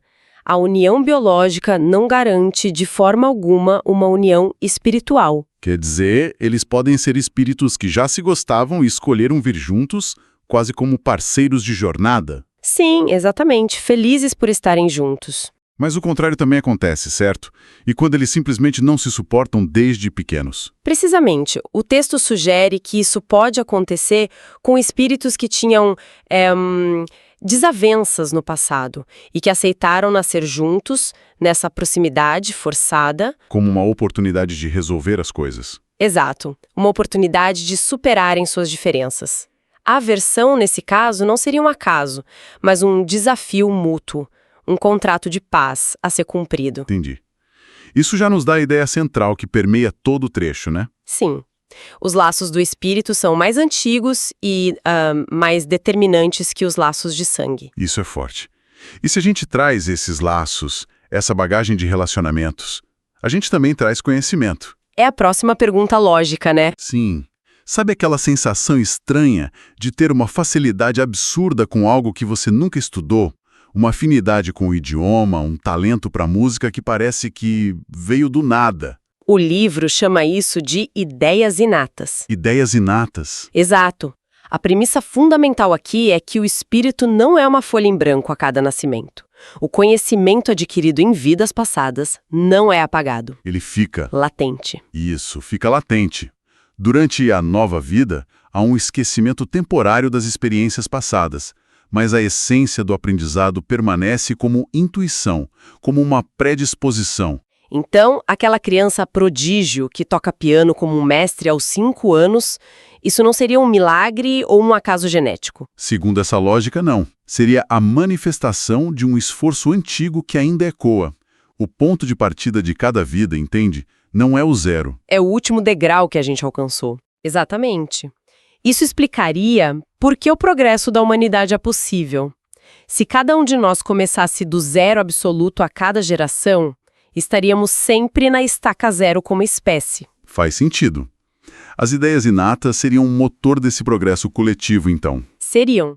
Cada nova geração já traz intuitivamente parte do conhecimento consolidado pelas anteriores. E essa bagagem não é só de talentos, como música ou matemática, né? O texto também fala do nosso caráter, das tendências morais. Sim, e essa é talvez a parte mais importante. As nossas tendências instintivas, aquele impulso para o egoísmo ou para a generosidade, por exemplo. São apresentadas como reminiscências, como hábitos da alma. E a voz da consciência. A voz da consciência seria a intuição desse conhecimento mais elevado que a gente já adquiriu, nos alertando para não cair nos mesmos erros de sempre. É um cabo de guerra interno constante. Gosto dessa imagem do cabo de guerra, entre o hábito do passado e a sabedoria acumulada. Exato. E essa ideia de que a gente já chega com tendências morais diferentes se conecta com a maior questão que a fonte levanta, que é da justiça. Com certeza. Se alguns já nascem com uma consciência mais evoluída ou em condições de vida muito mais fáceis, como isso se encaixa na ideia de um ponto de partida justo para todos? E aí a gente entra no coração da argumentação filosófica do texto. Ele encara de frente o problema da desigualdade. Totalmente. Se a gente só tem uma vida, uma única chance, como justificar que alguém nasça na extrema pobreza e outro nasça herdeiro de uma fortuna na Suíça? Como um Deus justo e bom permitiria pontos de partida tão desiguais para a mesma corrida? É o dilema clássico da teologia, a questão do sofrimento. E a fonte parece rejeitar completamente a ideia de que tudo é aleatório ou de que existe um destino arbitrário. Ele não aceita isso. Não. O texto usa exemplos bem provocadores. Ele pergunta: a alma de um selvagem, e aqui, claro, a gente tem que entender o termo no contexto do século XIX. Sim, claro. Tem o mesmo valor que a de um filósofo como Platão? Se a resposta for sim, por que Deus não deu a ambos as mesmas oportunidades de desenvolvimento numa única vida? É uma boa pergunta. E outro ponto que ele levanta é o das crianças que morrem com poucos dias de vida. Elas não tiveram tempo de fazer nem o bem nem o mal. Elas ganham em passaporte direto para a felicidade eterna. Pois é, que mérito elas tiveram? Seria um privilégio injusto em relação a quem viveu 80 anos lutando arduamente. Essas são perguntas bem desconfortáveis para a teoria da vida única. E a solução que a doutrina apresenta é a reencarnação. Ela entra aí não como um dogma, mas como a única engrenagem que, segundo o texto, faria essa máquina da justiça divina funcionar de forma lógica. A vida deixa de ser uma corrida de 100 metros rasos com largadas desiguais. Isso, e passa a ser uma maratona com muitas voltas. O que não se aprende numa volta... aprende-se na próxima. Exato. Ou seja, com várias vidas, todo mundo teria a chance de jogar o jogo em diferentes posições. Uma vida na riqueza, outra na pobreza. Uma com poder, outra na submissão. A ideia é que, no final das contas, o campo de jogo se nivele para todo mundo. É menos como um único exame final. E mais como um currículo escolar completo, com várias séries e matérias diferentes. Ninguém seria condenado eternamente por ter reprovado numa única prova, especialmente se as condições eram péssimas. A pluralidade das existências daria a chance de experimentar todas as facetas da condição humana. O que seria essencial para um desenvolvimento completo, né? Mas a fonte também reconhece que muita gente pode achar essa ideia de voltar e passar por tudo de novo, especialmente pelo sofrimento, algo terrível. A expressão usada é recaída no lodaçal da vida. Dá para entender esse medo, com certeza. Totalmente. E o texto aborda essa objeção ressignificando a ideia de retorno. Ele argumenta que a escolha das provas e dos desafios de uma nova vida é, em muitos casos, feita pelo próprio espírito. Como assim? No intervalo entre as encarnações. Nesse estado, mais consciente das suas fraquezas, ele mesmo escolheria as experiências que mais precisa para aprender e se fortalecer. Nossa, isso muda a perspectiva completamente. Muda tudo, né? Deixa de ser uma punição ou um ciclo de sofrimento imposto e passa a ser um plano de estudos autoimposto. A gente vira o copiloto da nossa jornada, não só um passageiro. Exato. A ideia de um julgamento final, único e sem apelação, segundo o texto, seria muito mais angustiante. A reencarnação, nesse contexto, é apresentada como a expressão da misericórdia divina. Que sempre oferece uma nova chance, um novo começo. Sim, é a lógica da recuperação, não da condenação. Ok, então essa lógica da reencarnação como um sistema de justiça e aprendizado está clara. Mas isso me leva à próxima pergunta, que o texto também explora. Se a gente escolhe a nossa próxima matéria nesse intervalo, como é esse intervalo?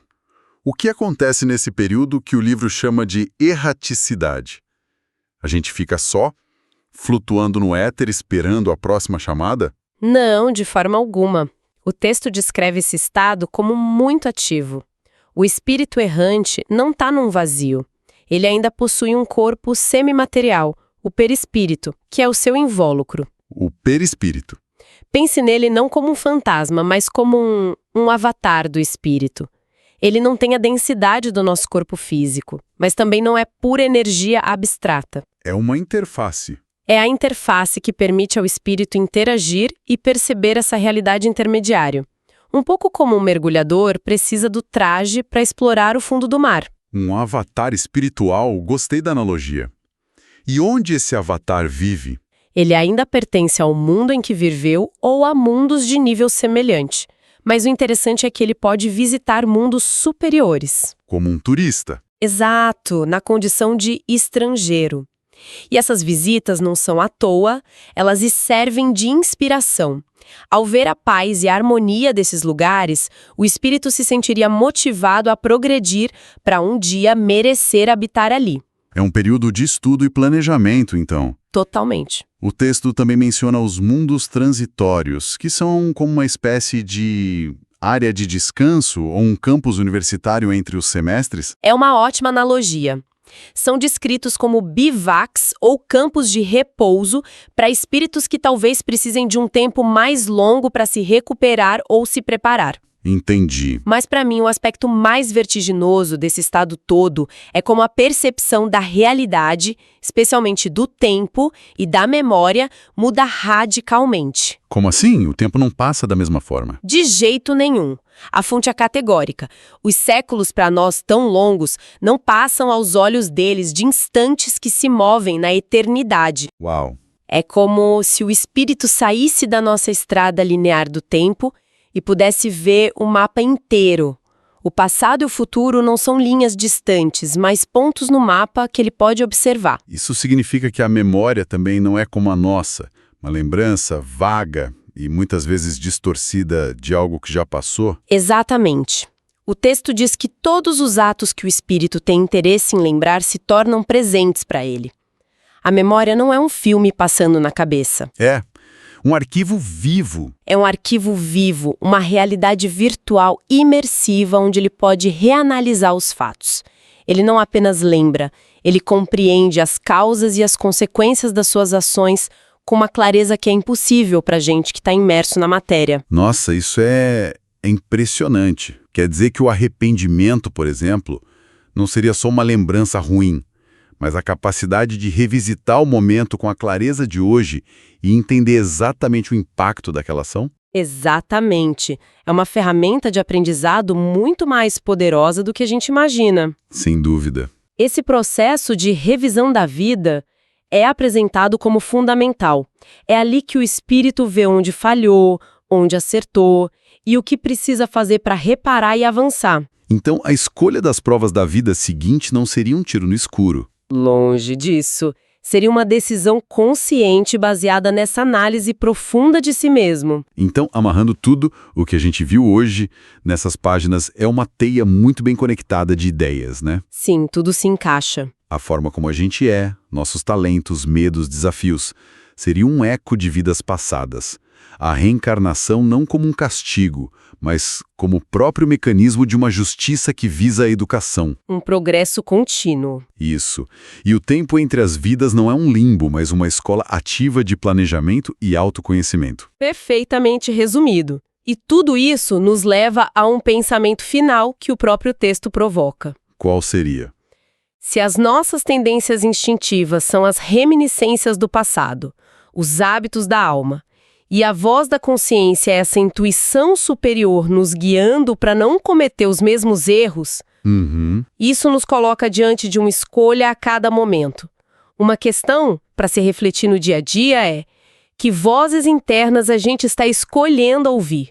A do hábito, que nos prende ao passado, ou a da consciência, que nos convida a construir ativamente um futuro diferente? Olá pessoal, tudo bem? Sejam muito bem-vindos. O material que a gente tem hoje levanta uma questão, assim, central. A nossa vida é fruto do acaso ou é um projeto? É uma pergunta forte, né? Muito. A gente vai mergulhar num trecho de O Livro dos Espíritos, de Allan Kardec, que defende uma ideia bem radical. A de que cada um de nós é, de certa forma, o arquiteto do próprio destino. E isso muito antes de nascer. Pois é, a gente vai explorar as páginas 246 a 280, que descrevem justamente o que seria a vida no intervalo entre as encarnações. Exato. E o nosso objetivo aqui é, tentar entender a lógica desse sistema. Como um espírito vive esse período, como ele percebe a realidade e, o que eu acho mais intrigante, como ele faria as escolhas que moldam a vida futura. Sim, é uma investigação sobre responsabilidade em uma escala, cósmica. Exato. E o ponto de partida é esse estado que o livro chama de erraticidade, os espíritos errantes. A palavra soa um pouco como perdido, né? Soa. Mas vamos para o básico. Se um espírito não tem corpo, não tem cérebro, não tem olhos, ouvidos, como ele sequer sabe que o mundo existe? O que é percepção para ele? Essa é a pergunta fundamental. E a resposta, segundo a fonte, está num conceito-chave, que é o perispírito. Ah, o perispírito? Isso. Pensa nele como um invólucro, um corpo semimaterial. Tipo uma interface que conecta o espírito puro à matéria. E ele não se desfaz com a morte do corpo. Seria tipo um corpo de memória que guarda as sensações? Perfeito, exatamente. Ele funciona como um registro. É por isso que o livro menciona que alguns espíritos ainda reclamam de sentir frio ou calor. Ah, entendi. Não é uma sensação física real, mas a lembrança, a impressão que ficou gravada nesse invólucro, sabe? A analogia que a obra usa é ótima. É como alguém que tira um casaco muito pesado, mas por um tempo ainda sente o peso dele nos ombros. Nossa, faz todo sentido. É a força do hábito mental que continua ali. Exatamente. E o tempo? Essa nossa obsessão com o passado, presente e futuro, como é que fica para eles? Então, a percepção do tempo é totalmente elástica. O livro sugere que, à medida que o espírito se eleva, essa noção de tempo linear, ela meio que se desfaz. Como assim? A analogia é a de alguém que sobe uma montanha. Lá de cima, os detalhes do caminho se apagam e a visão do todo se amplia. Entende? Entendi. Para eles, séculos podem parecer instantes. E o mais interessante, o passado, quando eles focam, pode se tornar presente. Eles conseguem revisitar as memórias com uma clareza que a gente nem imagina. Se eles podem reviver o passado com tanta clareza, isso deve ter um peso enorme. E o sofrimento? Sem corpo não tem dor física, certo? Certo. Mas a fonte deixa claro que eles sofrem. Que tipo de sofrimento é esse, então? É um sofrimento puramente moral. A obra descreve como uma angústia que tortura mais dolorosamente do que qualquer dor física. Uau! É o confronto direto com a própria consciência. Sem as distrações da vida material, o espírito enxerga os próprios erros, sabe? O mal que causou, as oportunidades que perdeu. É o peso do remorso, da vergonha. Isso é a percepção clara de onde ele precisa melhorar. Não há para onde fugir de si mesmo. Um confronto inevitável com a própria consciência. Essa clareza toda, essa capacidade de ver o passado e a si mesmo sem filtros, isso muda o jogo completamente. Totalmente. Deixa de ser um passageiro à deriva para ser alguém que tem um mapa nas mãos. E isso nos leva para a ideia mais radical deste trecho. Há de que ele não apenas vê o mapa, mas escolhe ativamente a rota para a próxima viagem, incluindo as estradas mais difíceis. Exatamente. A escolha das próprias provas. A fonte afirma que a nossa próxima vida não é imposta, mas escolhida por nós mesmos. Isso é impactante. Qual é a lógica por trás disso? Por que alguém faria essa escolha? A lógica é a do progresso. Livre das paixões e ilusões da matéria, o espírito tem uma visão panorâmica da sua jornada.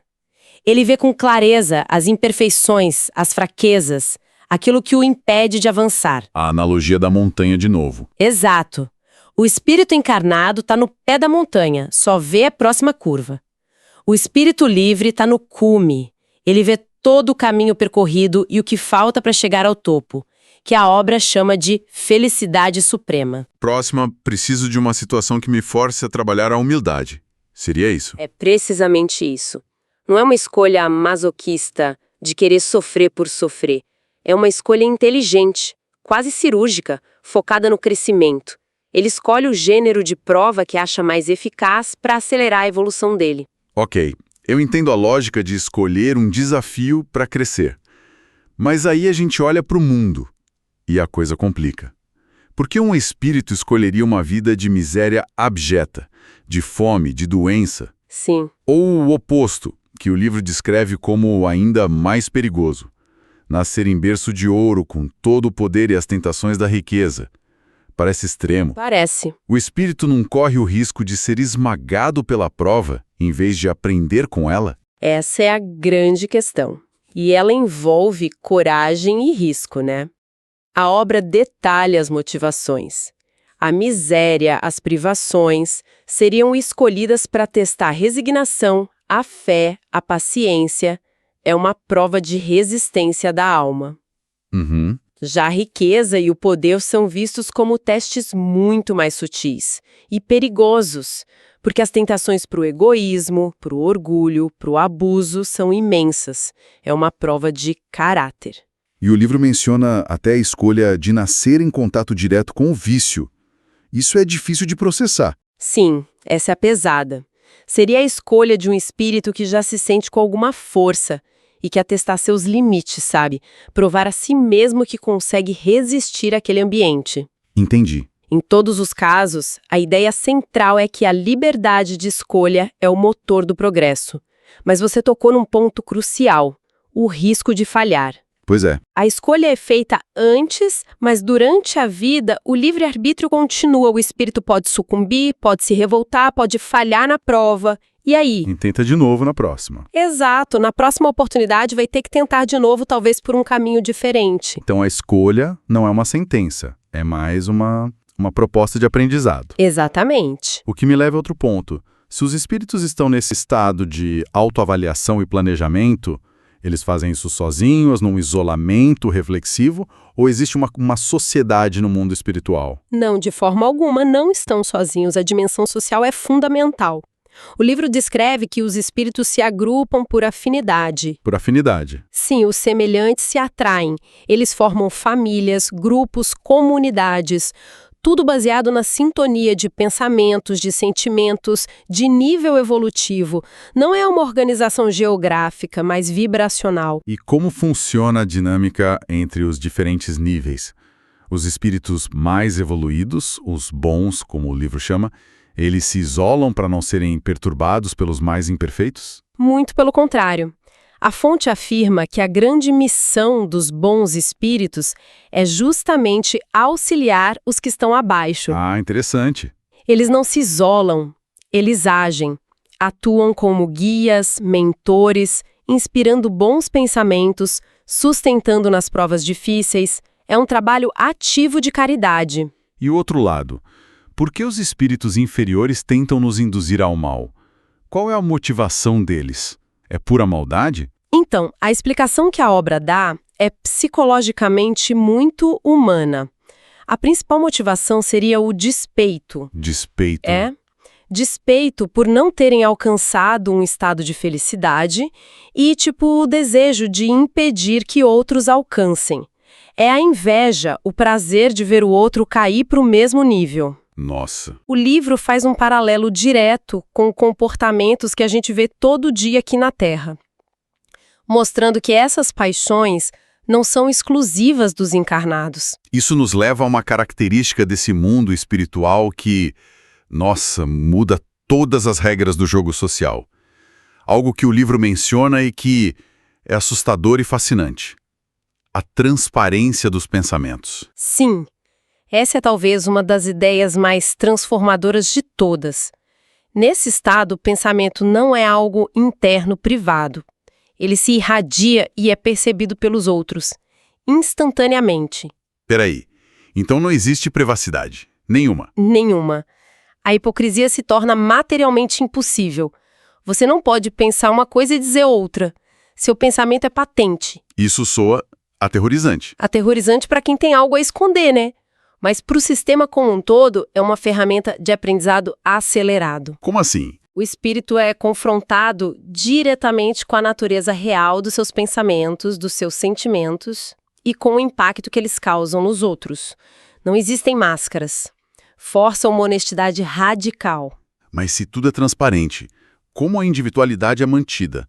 Não vira uma consciência coletiva disforme? Não. E é aí que o perispírito que a gente mencionou no início volta a ser crucial. Ah, claro. É ele que serve como o contorno do indivíduo, que o torna distinguível dos outros, assim como o nosso corpo físico nos individualiza aqui. Cada um mantém sua identidade, suas memórias, sua vontade, mas opera nesse ambiente de total transparência. Então, o que a gente está vendo aqui não são ideias separadas, mas uma única engrenagem.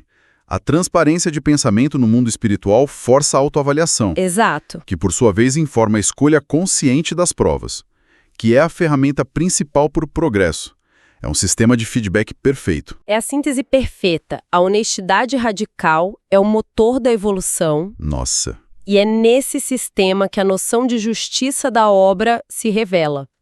A justiça não viria de um julgamento externo com recompensas e castigos.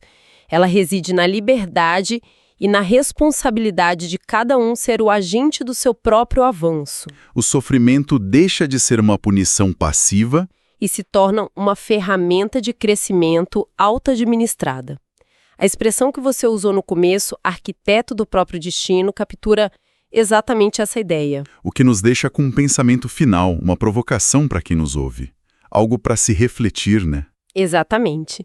Se essa perspectiva estiver correta, se nós realmente escolhemos as circunstâncias da nossa vida atual, os talentos, as dificuldades, a família, os desafios, como as provas ideais para o nosso progresso, quais das nossas maiores dificuldades de hoje são, na verdade, as lições que a nossa alma mais ansiava por aprender? E como essa simples mudança de perspectiva pode alterar a forma como a gente encara os desafios do nosso dia a dia.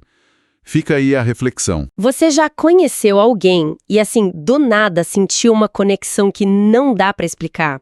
Quase uma familiaridade instantânea. Sim, ou o contrário, né? Aquela antipatia sem motivo aparente. Exato. De onde vêm esses sentimentos? E se os maiores desafios da nossa vida não fossem acidentes, mas escolhas? Escolhas feitas por nós antes mesmo da gente nascer. São perguntas gigantescas, né? E hoje a gente vai buscar algumas pistas numa fonte bem específica. Um trecho de O Livro dos Espíritos, de Allan Kardec.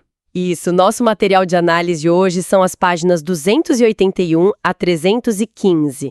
E a nossa missão aqui é mergulhar, de verdade, nas ideias do texto sobre como os espíritos vivem e se relacionam no intervalo entre as encarnações. Vamos falar da vida social deles, da memória, do porquê a gente esquece tudo ao nascer. E do processo de escolha de uma nova vida. Mas assim, sem academicismo, né? Numa conversa aberta, para todo mundo entender. É uma tentativa de encontrar lógica e propósito onde, muitas vezes, a gente só vê o caos. Vamos nessa. Ok, vamos começar a desvendar isso então. Uma das primeiras coisas que me vem à mente quando se pensa na vida após a morte é solidão. A gente fica, sei lá, vagando por aí. Pois é. Esse é um medo comum, mas o material indica o exato oposto. A ideia de isolamento ela é completamente descartada. Então é mais como uma sociedade? Exatamente. O texto descreve que os espíritos se reúnem por afinidade. Pensa nisso como, sei lá, bolhas sociais cósmicas. Famílias espirituais. Isso. Eles formam o que o livro chama de famílias espirituais. Mas o critério não é o sangue. É a sintonia. A frequência de pensamentos, os valores, o nível de evolução, sabe? Semelhante atrai semelhante. Mas como eles se reconhecem? Se não tem corpo físico, como um espírito sabe quem é o outro? Não é tudo tipo uma massa de energia flutuando? Aí que entra um conceito que é a chave de tudo. O perispírito. Certo. O texto descreve ele como um envoltório semimaterial. Uma espécie de corpo fluídico, que não só dá uma forma para o espírito, mas que também carrega a individualidade dele. Tipo uma impressão digital espiritual. Perfeito, é a melhor analogia. E ele geralmente mantém a aparência da última vida, o que facilita muito o reconhecimento. Então a individualidade está totalmente preservada. Entendi. Não é um mar de almas anônimas. Mas se eles se agrupam por afinidade, o que acontece com os que têm vibrações diferentes? Os bons e os maus convivem num piquenique cósmico? Longe disso, a dinâmica é bem mais complexa. O texto aponta que os espíritos mais evoluídos, eles sentem um desejo natural de ajudar os que estão para trás. É como se fosse parte da jornada deles. Ok, os bons ajudam. E os outros? Já os espíritos inferiores, muitas vezes movidos por inveja ou pelo incômodo de ver a felicidade dos outros, podem tentar atrapalhar. A lógica é meio sombria, tipo, se eu não tô bem, não quero que você esteja também. Nossa! Pera um pouco. Se essa afinidade é o que une os espíritos de forma tão forte, isso me lembra muito a nossa ideia de alma gêmea. O livro apoia essa noção romântica de que existe uma pessoa predestinada para cada um? Putz, você foi direto no ponto que o texto desconstrói de uma forma categórica. Desconstrói? Como assim? Ele refuta completamente essa ideia de que fomos criados como metades que precisam se encontrar para se sentirem completas. A conexão profunda, essa que a gente chama de alma gêmea, não vem de uma incompletude. Então, de onde vem? Se não é o destino, o que é? Vem da sintonia. O texto fala em perfeita concordância de pendores e instintos. Traduzindo para hoje, seria uma sintonia total de valores, de propósito de vida. A analogia da laranja. Isso! Não são duas metades de uma laranja, são duas laranjas inteiras, que amadureceram juntas, no mesmo ritmo, vibrando na mesma frequência. Entendi. E o insight aqui é poderoso. O texto substitui a ideia de um amor predestinado, que a gente simplesmente encontra, por um amor que se constrói. Isso muda tudo. Muda o foco da busca para o cultivo. A conexão real não é sobre encontrar sua outra metade, Exato. mas sobre se tornar inteira ao lado de alguém que está na mesma jornada de crescimento. É exatamente essa a ideia. A afinidade é o resultado de um progresso compartilhado, não um roteiro cósmico que já veio pronto. Falando em laços que vêm de outras experiências, isso nos leva a um ponto que sempre me intrigou: a memória. Se lá no mundo espiritual eles se lembram de tudo, por que a gente chega aqui com essa amnésia total? Parece um defeito de fábrica, né? Parece. Mas o texto defende que é o contrário. É uma ferramenta essencial. No estado espiritual, a memória é panorâmica. O espírito vê o filme completo de suas vidas e entende os erros, os acertos. Vê o big picture. Isso, o quadro geral. E essa visão completa é crucial para o aprendizado e para planejar o próximo passo. Certo, lá a memória é total. Mas ao chegar aqui, tudo se apaga. Por quê? Qual é a lógica de estudar para a prova e na hora de fazer esquecer toda a matéria? A lógica é a da sobrevivência emocional. E é do recomeço genuíno. O texto descreve esse esquecimento como uma bênção. Uma bênção? Sim, imagina o peso.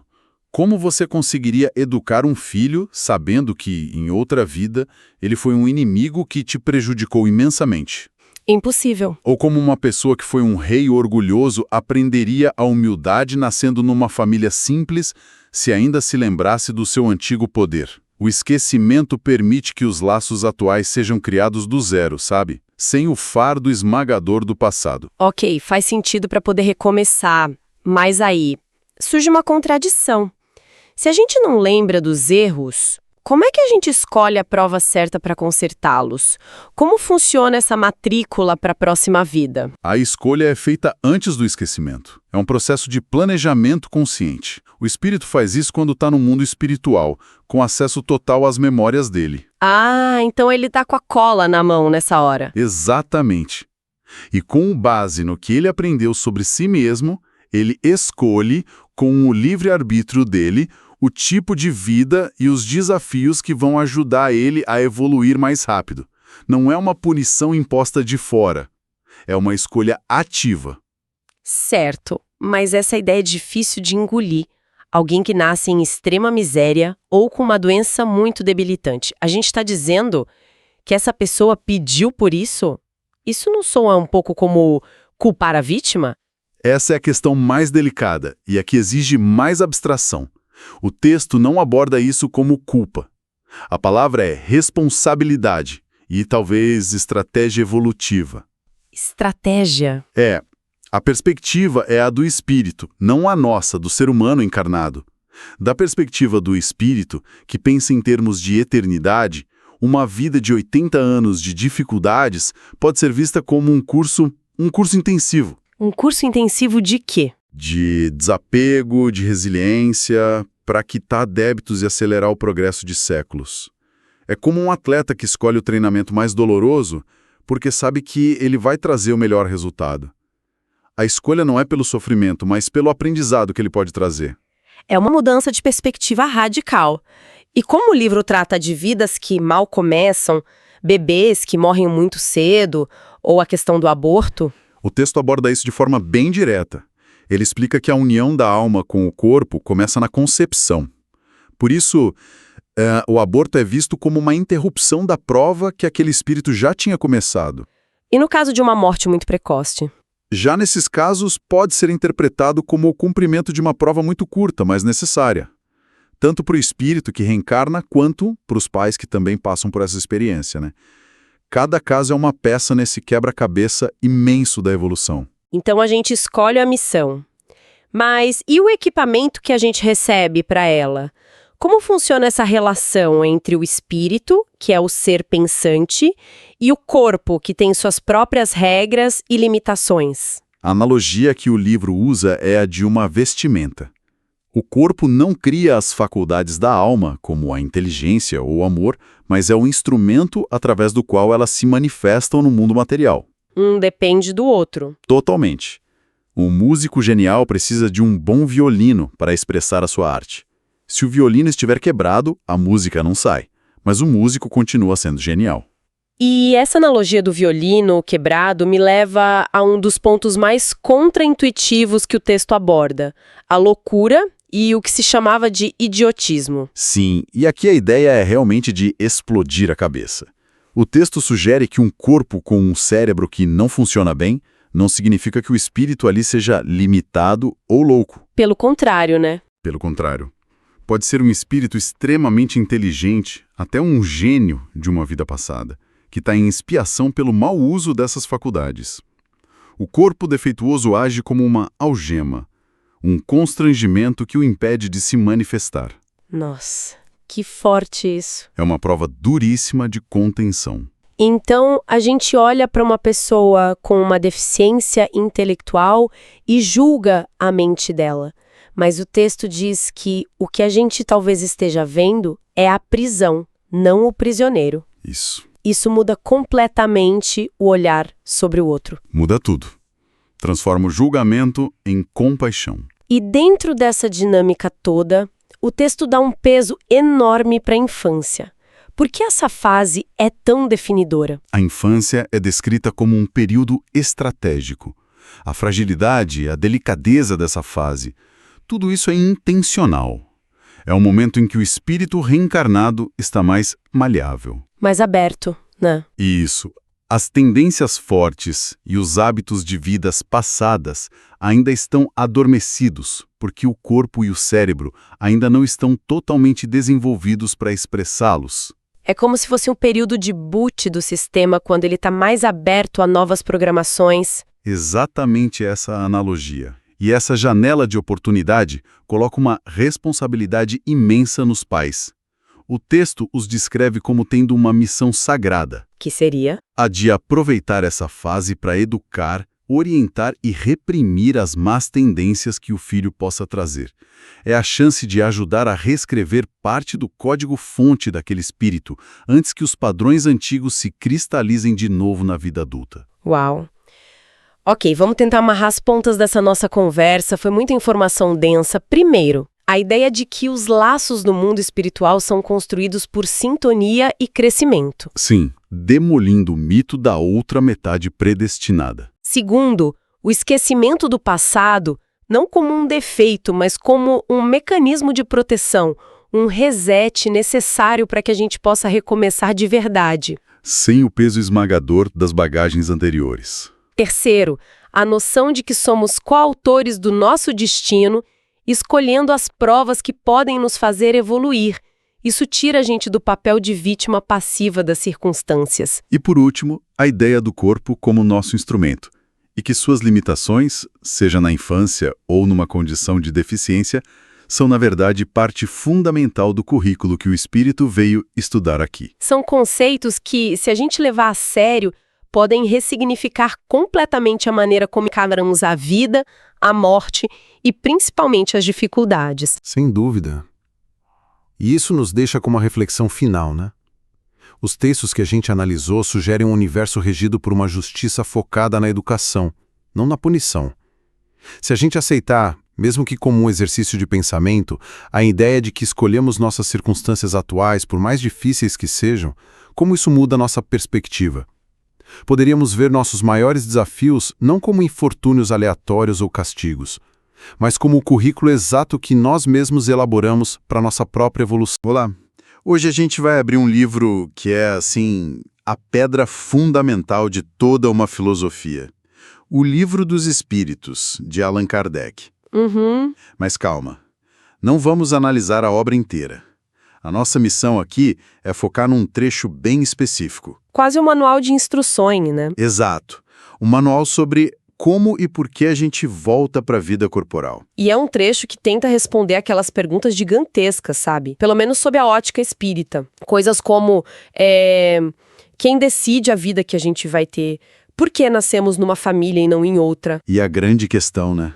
Aquela que todo mundo se faz. A do esquecimento. Se já vivemos antes, por que não lembramos de nada? Exato. É quase como se a gente tivesse o roteiro de uma peça antes da estreia, sabe? E o primeiro ato desse roteiro, segundo o livro, é a escolha. A ideia de que muito antes do primeiro choro, o espírito já tem um plano de voo. Vamos mergulhar nisso. Vamos lá. Então, para começar, o livro já lança uma ideia que, vira de cabeça para baixo a nossa noção de sofrimento. Vira, completamente. Ele diz que o espírito escolhe o gênero das provas que vai enfrentar. Isso. O gênero. Não a prova específica, mas o tipo de desafio. A imagem que me vem na hora é a de um atleta. Um atleta de elite. Boa analogia. Ele não escolhe um treino que vai machucá-lo por sadismo, né? Ele escolhe exatamente o exercício que vai forçar o músculo mais fraco dele. Aquele que vai corrigir a postura errada. A prova, então, não é um castigo. É um treinamento super personalizado. Exatamente. E isso já cai direto na discussão clássica. Destino contra livre-arbítrio. Sempre ela. Sempre. O que o livro propõe é fascinante. Ele diz que a fatalidade, o que a gente chama de destino, existe só na escolha dessas provas. Só na escolha. Só. Uma vez que você nasce, que o jogo começa, aí o livre-arbítrio é total. Você pode ceder às dificuldades, às tentações, ou pode resistir a elas. Então a escolha da prova define o campo de jogo. Perfeito. Define se o campo é de terra, se tá chovendo, se o adversário é forte. Mas cada drible, cada passe, cada chute a gol dentro da partida... Tudo isso é livre-arbítrio. É a sua vontade em ação. Peraí, essa ideia é muito poderosa. É assim. Quer dizer que, nessa visão, a gente não é vítima do acaso, nós somos os arquitetos da nossa própria dificuldade, com o objetivo de crescer. Isso. É uma inversão total da ideia de sofrimento como algo aleatório ou punitivo. Mas não é um pouco angustiante também Como assim? pensar que um espírito escolhe nascer numa situação de extrema pobreza ou com uma doença muito grave? É difícil de conciliar, sabe? É o ponto mais complexo, sem dúvida. A doutrina explica isso de uma perspectiva que não é a nossa, a humana. Para um espírito que tem a visão da eternidade, uma vida de 80 anos é um piscar de olhos. É tipo um semestre na faculdade da evolução. Um intensivão. Um intensivão, exato. A prova difícil é vista como uma chance de resolver em uma vida o que poderia levar séculos. A escolha não é feita com a nossa mentalidade de buscar conforto. É com a mentalidade espiritual, de buscar progresso. Isso. A dificuldade vira a matéria-prima da evolução. Entendi. Ok, o campo de jogo foi escolhido e a entrada do jogador em campo. Como acontece essa união da alma com o corpo? O livro é bem específico nisso, né? Sim, ele é. Diz que a ligação começa na concepção e se completa, se consolida no momento do nascimento. E esse é um ponto que leva para questões bem delicadas. Muito delicadas. O livro descreve a vida intrauterina como uma existência, principalmente orgânica, quase como de uma planta. Como assim como de uma planta? O espírito está ali, ligado, mas num estado de perturbação, de torpor, como alguém que está adormecendo.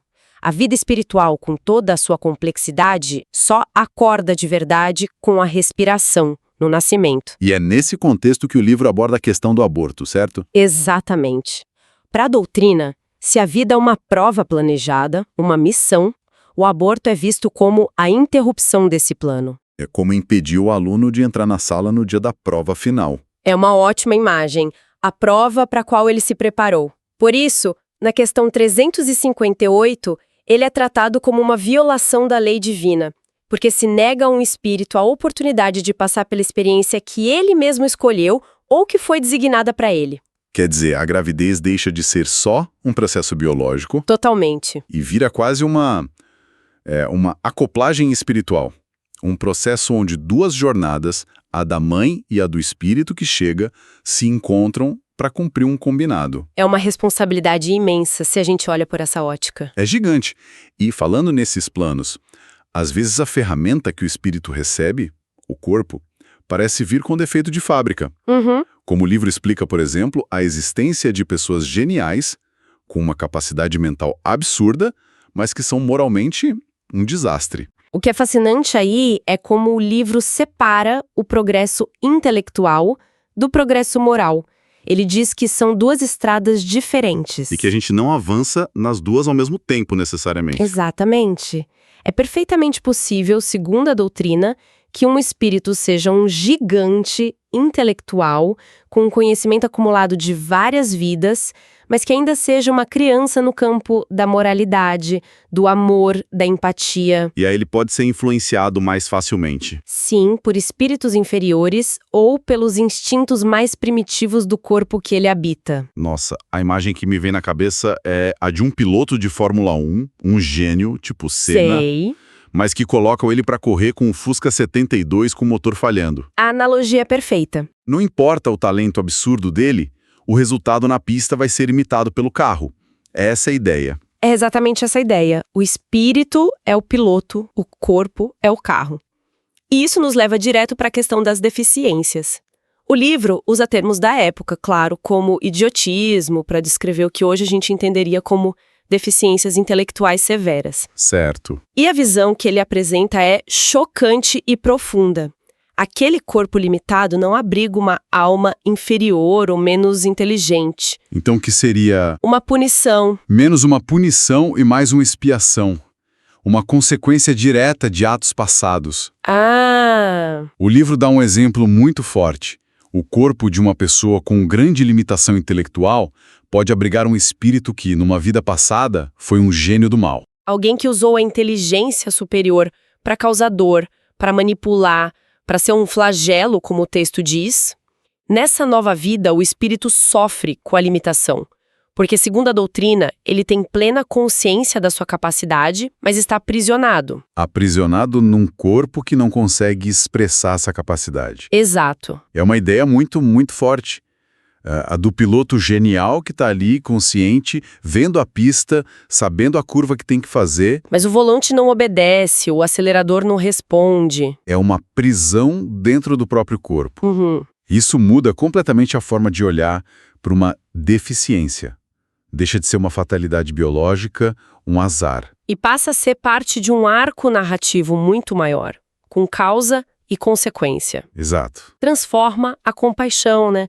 Você não sente pena da limitação, você sente uma empatia profunda pelo sofrimento do espírito que está ali consciente, passando por aquela prova duríssima de humildade e de paciência. E essa ideia de expiação me leva a uma pergunta que eu sempre me fiz sobre reencarnação e que o livro aborda de frente. Qual? Se a gente está aqui para aprender com os erros, para não repetir as mesmas besteiras, por que apagam a lousa a cada vida nova? Porque a gente não se lembra de nada. É a pergunta de $1 milhão, né? Com certeza. E a resposta do livro é surpreendente. O esquecimento não é uma falha do sistema, é a principal ferramenta dele. É uma bênção. Uma bênção? Parece o contrário. Se eu soubesse que na vida passada eu fui, sei lá, um tirano, eu não tentaria ser uma pessoa melhor agora. Talvez. Se eu lembrasse que perdi tudo por causa de um vício, eu não fugiria dele hoje. Não ter a cola das vidas passadas parece dificultar, não ajudar. A curto prazo, parece que sim. Mas imagine as consequências sociais. O livro argumenta que seria o caos. O caos. Pensa bem. Imagine o orgulho paralisante de descobrir que você foi um faraó. Ou a vergonha insuportável de saber que foi um criminoso. Tá. Pior, imagine reencontrar um inimigo que te assassinou na figura do seu filho. Ou descobrir que sua esposa atual foi sua mãe em outra vida. Nossa, seria impossível. As relações humanas seriam impossíveis, contaminadas por ódios, paixões, ressentimentos de outras épocas. O esquecimento zera o tabuleiro social e nos força a lidar com as pessoas pelo que elas são agora, não pelo que já foram. Ok, faz sentido. Seria uma bagagem emocional pesada demais para carregar. Mas então a porta para o passado é completamente trancada. A gente não ouve nenhum eco do que tem do outro lado? Não sobra nada? Aí é que está a beleza do sistema, segundo o livro. A memória detalhada, a lembrança filme, essa é apagada. Certo. Mas a lembrança sentimento, a sabedoria extraída da experiência, essa permanece. E ela se manifesta de outras formas, Como assim? como ideias inatas e intuição. Ah, Sabe aquela aptidão que uma criança tem para o piano sem nunca ter tido uma aula? Ou aquela aversão inexplicável a lugares altos? sim, claro. Ou aquele sentimento de que você não deve confiar em certa pessoa, mesmo ela parecendo ótima? O livro diz que isso são as reminiscências do passado, a bagagem. E a consciência? E o mais importante, a voz da consciência. Aquela vozinha lá no fundo que diz, não faça isso, esse não é o caminho. Essa voz, para a doutrina, é o resumo de todas as lições que a gente já aprendeu.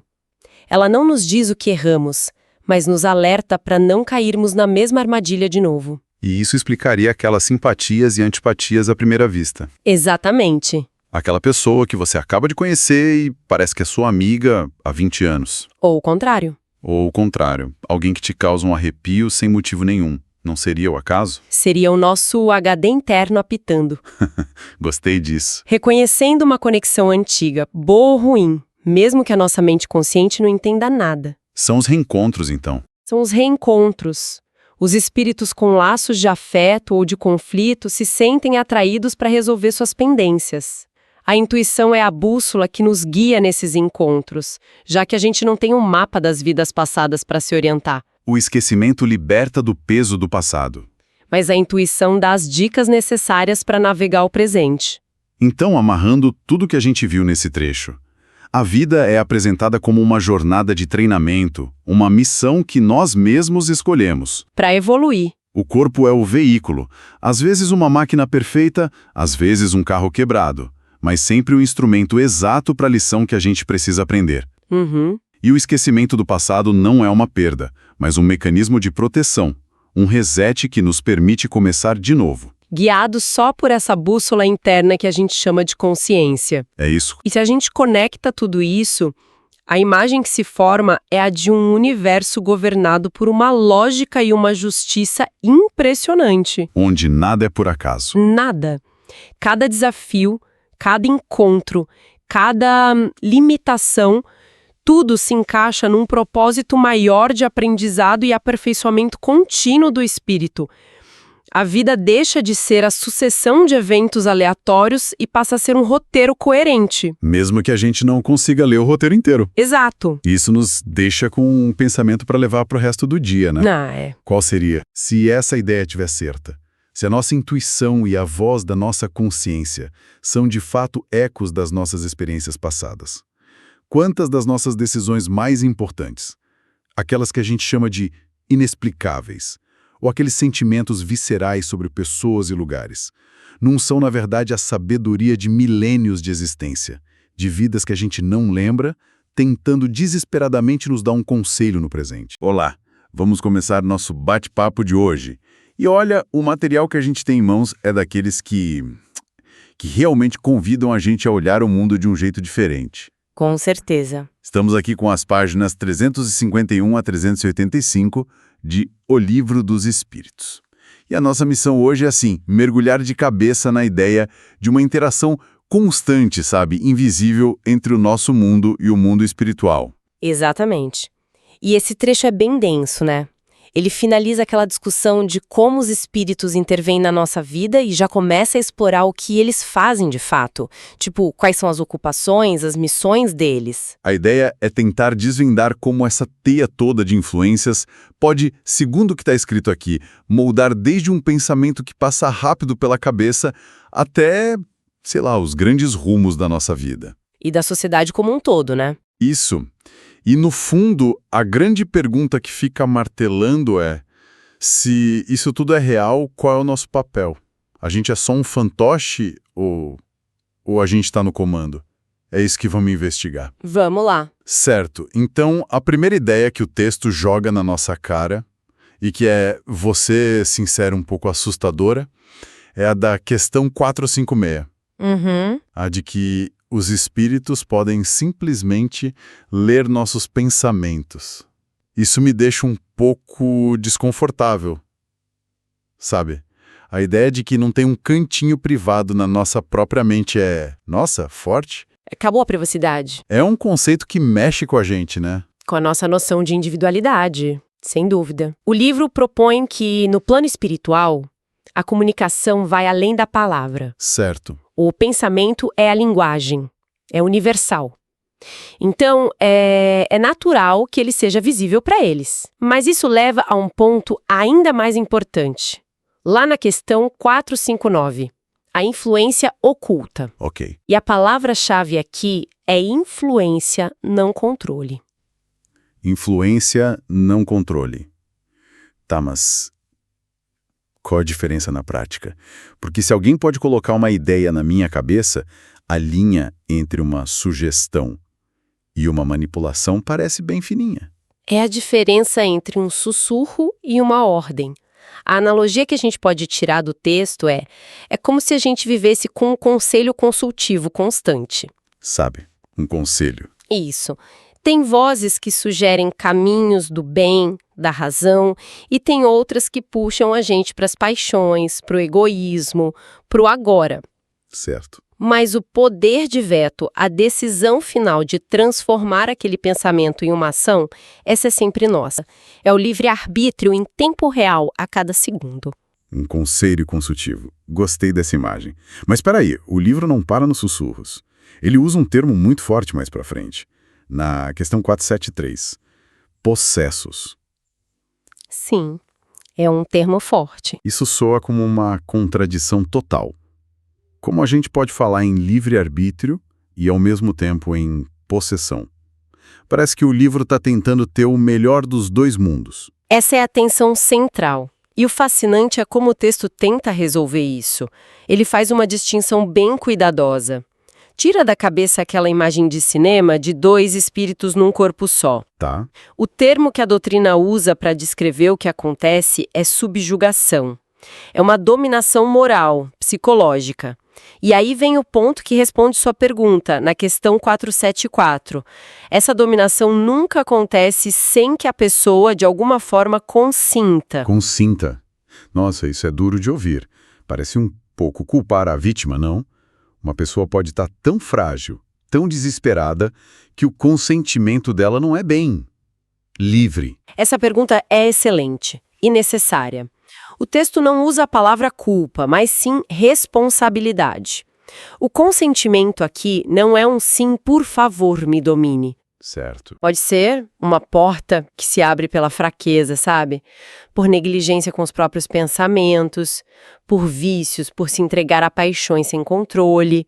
É como um sistema imunológico espiritual que ficou fraco. Entendi. O ambiente fica propício para a infecção, mas a infecção não cria o ambiente. A responsabilidade está em vigiar nosso mundo interior para não abrir-se as brechas. A porta, no fim das contas, é sempre aberta por dentro. Entendi. A responsabilidade de manter o sistema imunológico forte. Isso muda a perspectiva. Deixa de ser um ataque aleatório e passa a ser uma questão de sintonia. Exato. E se a gente fala tanto dessas influências que podem nos puxar para baixo, isso me leva a pensar, qual é a contrapartida? O livro oferece um contraponto? Existe uma força do bem atuando de um jeito tão pessoal assim? Com certeza.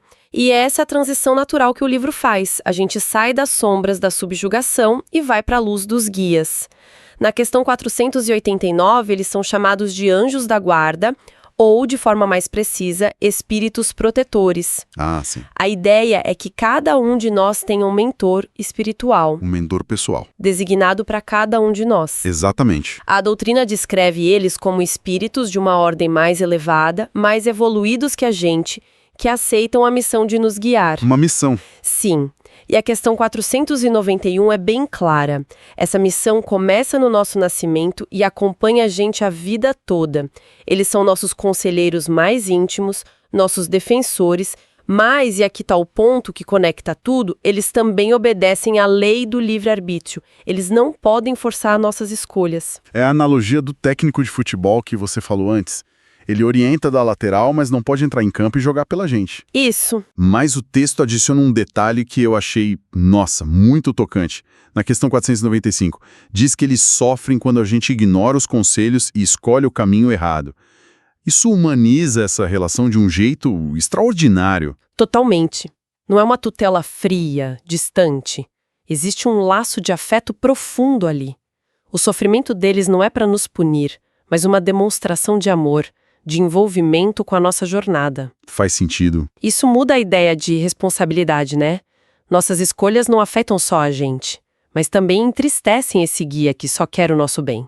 É um convite para pensar nas consequências dos nossos atos num nível muito mais amplo. Certo. E como essa orientação se manifesta no nosso dia a dia caótico? Porque, a maioria de nós não ouve vozes celestiais dando conselhos. O livro conecta isso a alguma experiência humana comum? Sim, e é uma conexão muito elegante. A questão 522 fala do pressentimento. Ah, a intuição. Aquela intuição, aquela pulga atrás da orelha que às vezes nos avisa de um perigo ou nos empurra para uma oportunidade. O texto descreve isso como o aviso íntimo e oculto do nosso espírito protetor. É a forma mais sutil e constante que eles têm de se comunicar. Então a intuição seria a voz do nosso protetor tentando furar o barulho da nossa mente. Isso faz muito sentido. Mas e os eventos? A questão 525 fala que eles também podem influenciar os acontecimentos da vida. Como isso funciona sem violar nosso destino, as provas que a gente precisa passar? O fascinante aqui é o equilíbrio. Eles não podem, por exemplo, impedir um acidente que faz parte das nossas provas, mas podem nos inspirar a pegar um caminho diferente para o trabalho, fazendo a gente evitar um engarrafamento que não tinha nada a ver com a nossa jornada. Eles atuam nas brechas, entende? Nas contingências da vida, para nos proteger de males desnecessários ou nos colocar em situações que facilitam o nosso aprendizado. É como uma gestão de riscos e oportunidades. Perfeito! Uma gestão de riscos e oportunidades, sempre respeitando o roteiro principal da nossa encarnação. Essa ideia de uma influência que opera tanto no micro, no nosso pensamento, quanto no macro, nos acontecimentos, me leva para outra parte do texto. As questões 536 e 541, elas expandem essa atuação para uma escala gigantesca. Fenômenos da natureza, tempestades, conflitos, batalhas. De repente a coisa toda ganha uma proporção épica. Me lembrou um pouco os deuses da mitologia grega, sabe? Movendo as peças no tabuleiro do mundo. O Olimpo. Não tem aleatoriedade. Certo. Por trás desses grandes fenômenos, haveria espíritos superiores executando leis universais para o equilíbrio do todo. Mas o detalhe mais surpreendente para mim está na questão 540. E qual seria? A de que, para executar essas tarefas, muitas vezes são usados espíritos inferiores, imperfeitos, que agem sem ter consciência do resultado final. Eles são como ferramentas. Como assim? Um espírito que gosta da desordem pode ser o agente que agita os elementos para criar uma tempestade, que era necessária para purificar a atmosfera. Ele age por instinto, mas a ação dele serve a um propósito maior que ele nem imagina. Espera, isso é genial. Então é como se o universo tivesse um sistema de reciclagem de intenções. Mesmo uma inclinação para a destruição pode ser canalizada para um resultado construtivo sem que o agente saiba que está sendo usado para o bem. Exatamente essa a ideia. A analogia do projeto de construção que a gente mencionou antes se encaixa perfeitamente aqui. Certo, o arquiteto e o operador da máquina. Isso. Você tem o arquiteto, os espíritos superiores, com a planta completa, e tem um operador da escavadeira, o espírito inferior. Ele só sabe que a tarefa dele é cavar um buraco. Ele pode estar fazendo isso por puro prazer de destruir o terreno, mas está, sem saber, cavando a fundação de um hospital. Uau! Cada um atua segundo o seu grau de evolução, mas todos, quer saibam ou não, contribuem para a obra geral. Isso é complexo e, de certa forma, consolador. Mostra que nada é desperdiçado. Mas também levanta uma questão moral bem espinhosa, que o livro não ignora. Na questão 542, ele pergunta como os espíritos podem tomar partido em lados opostos de uma guerra, especialmente quando uma das causas é claramente injusta. E a resposta para isso revela que o mundo espiritual não é um bloco monolítico de bondade. Ele é tão diverso moralmente quanto o nosso. Ah, claro. O texto explica que espíritos inferiores, atraídos pela discórdia, pela violência, vão se sentir em casa num campo de batalha, não importa o lado. Eles se alimentam dessa energia. Enquanto isso, espíritos mais elevados podem estar do outro lado, ou até no mesmo lado, inspirando coragem, sacrifício por uma causa que eles consideram justa. Então, a batalha no plano físico é um reflexo de uma batalha de influências no plano espiritual. Basicamente isso. O campo de batalha vira um ponto de encontro para diferentes tipos de sintonia espiritual. Faz sentido. E essa ideia de que todos, de alguma forma, estão ocupados, seja para o bem ou para o mal, nos leva direto ao próximo capítulo do livro, o capítulo X, sobre as ocupações e missões dos espíritos.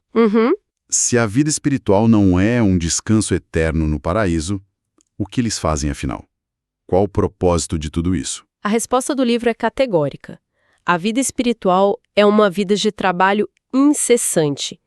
A questão 558 deixa bem claro que a ociosidade não existe, mas é um trabalho sem o nosso conceito de cansaço físico. Certo. A missão geral, o grande job description de todos eles, é contribuir para a harmonia do universo, atuando como agentes da vontade de Deus.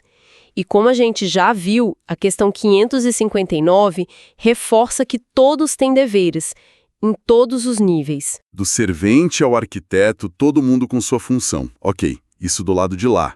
E para nós, os encarnados, a gente também entra nessa lógica de missões? Ou nossa única missão é sobreviver e evoluir individualmente? Definitivamente entramos.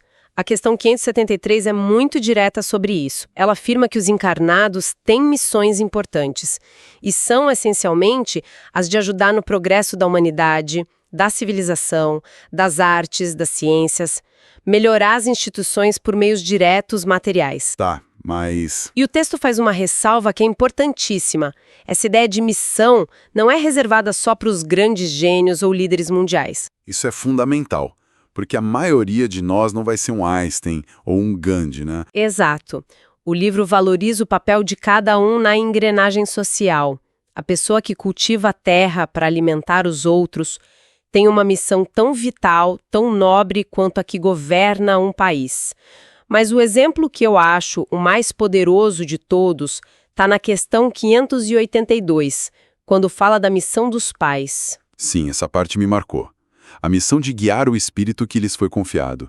Isso transforma a paternidade, a maternidade, que a nossa cultura às vezes trata como um fardo ou só uma escolha de estilo de vida. Em uma responsabilidade espiritual de primeira grandeza. Exato. Uma responsabilidade sagrada. É a missão de ser o primeiro guia, o primeiro mentor de outro espírito. Não é só dar o sustento material, mas direcionar uma alma na sua jornada. É talvez a missão mais universal, direta e impactante que um ser humano pode receber. É verdade. E mostra como o progresso coletivo, a grande missão da humanidade, começa dentro de casa, na formação do caráter de uma criança. Uau! Ok, então, tentando amarrar tudo isso, o que essas páginas mostram pra gente é um universo vibrante, interconectado, onde a fronteira entre o material e o espiritual é uma membrana, permeável. Uhum. Estamos num diálogo constante, recebendo influências de todos os lados. E o ponto central, a grande revelação que une tudo, não é só que somos influenciados, mas que essa influência opera num espectro gigantesco. De um sussurro amigo a uma batalha espiritual. E a única constante nisso tudo é a nossa escolha. O nosso livre-arbítrio é o leme. Perfeitamente sintetizado. A grande ideia que fica é que nunca estamos sós. Isso é uma faca de dois gumes. Não estamos sós nas nossas fraquezas, porque sempre vai ter quem se sintonize com elas, mas também nunca estamos desamparados, porque sempre vai ter essa força protetora nos aconselhando. Certo. A responsabilidade de escolher em qual frequência vibrar, em qual estação sintonizar, é inteiramente nossa, a cada momento do dia. Isso nos deixa com uma última reflexão, então. O texto fala da missão de todos, do agricultor aos pais, como peças essenciais para o progresso coletivo. Se a gente levar essa ideia a sério, se cada um de nós tem uma missão, como isso nos forçaria a reavaliar o que a nossa sociedade define como sucesso ou importância? E talvez de forma mais íntima, qual poderia ser a missão não reconhecida, mas fundamental daquela pessoa anônima com que a gente acabou de cruzar na rua? Olá e bem-vindos. Hoje a gente vai mergulhar num material que, olha, não tem medo de fazer as perguntas difíceis. Verdade. A fonte da nossa conversa é um trecho de um clássico da filosofia espiritualista, O Livro dos Espíritos, de Allan Kardec. Mais especificamente, vamos focar nas páginas de 386 a 420. É uma sessão bem densa, né? Que fala de temas que tocam todo mundo. Nossas conexões, o que é ser uma pessoa boa e, claro, a tal da felicidade. Exato. E a nossa missão aqui não é só resumir, é tentar desvendar a lógica por trás desses conceitos. Uhum. O texto propõe respostas para questões que eu imagino que todo mundo já se fez em algum momento da vida. Sim. Perguntas tipo, por que eu conheço alguém e em 5 minutos parece que somos amigos de infância? E o contrário também, né? Aquela pessoa que, sem motivo nenhum, te causa um arrepio. Exato. E qual é a verdadeira raiz dos nossos vícios? Daquele padrão que a gente odeia, mas vira e mexe e tá lá de novo. E a grande pergunta. A pergunta final. É uma ilusão buscar a felicidade aqui e agora, neste mundo? Vamos tentar entender o que essa obra tem a dizer sobre isso. Um desafio e tanto. Podemos começar por essas conexões misteriosas? Perfeito. O ponto de partida é a questão 386. Ela descreve aquela sensação, sabe, de encontrar um completo estranho e sentir uma familiaridade, uma atração na hora. Sim. O texto usa uma linguagem quase poética, fala de dois espíritos que se buscam reciprocamente por entre a multidão. A ideia central é que essa conexão não é aleatória. É um eco, né, de relações de vidas passadas. Exatamente. O interessante é que o texto faz questão de dizer que não é uma memória consciente. Você não vai lembrar o nome, um lugar. Não tem um flashback, não. É uma ligação puramente intuitiva, um sentimento, e isso se conecta a um ponto crucial que o livro defende muito. O esquecimento do passado é uma bênção. Uma benção. Como assim? Imagina se a gente lembrasse de todas as desavenças, todas as mágoas, as dívidas que tivemos com as pessoas que nos cercam hoje. Seria o caos. Ninguém conseguiria recomeçar. Exato. O esquecimento, nesse sentido, é uma ferramenta para reconciliação. É como dar um reset nas relações para que elas possam ser reconstruídas sobre novas bases. Ok. Essa parte do reencontro positivo é bonita. Faz sentido. Como uma força que une a gente. Mas e o contrário? A antipatia à primeira vista. Uhum. Aquela pessoa que você nunca viu, ela abre a boca e você já sente uma aversão. O texto explica isso também. Sim, e a lógica é um espelho da simpatia. A questão 389 fala que a antipatia também é intuitiva, uma espécie de advertência. Uma advertência. Como se a nossa sensibilidade percebesse na outra pessoa uma natureza, e a citação é forte, má e perversa. É um tipo de alarme interno. Certo, mas aqui eu fico com uma pulga atrás da orelha. Diga. Essa ideia de um alarme espiritual não é um pouco perigosa? Se a gente confia cegamente nisso, não corre o risco de justificar um preconceito? Tipo, não gostei daquela pessoa, meu espírito me avisou. Essa é uma pergunta excelente e toca no ponto central. O texto não sugere que essa antipatia seja uma licença para julgar ou condenar. Não. Pelo contrário, ela é apresentada como um sinal para nós mesmos, um convite à cautela. Mais para frente, a filosofia da obra inteira defende que estamos aqui para evoluir, e isso inclui superar as aversões. Entendi. Talvez essa antipatia seja justamente um sinal de que ali existe um desafio para nós, um antigo conflito a ser resolvido, não uma pessoa a ser evitada. Então não é um não se aproxime, mas atenção, terreno complexo. Exatamente. O sentimento é um alerta, mas a nossa ação moral, o que a gente faz com ele, é o que define nosso progresso. Faz sentido.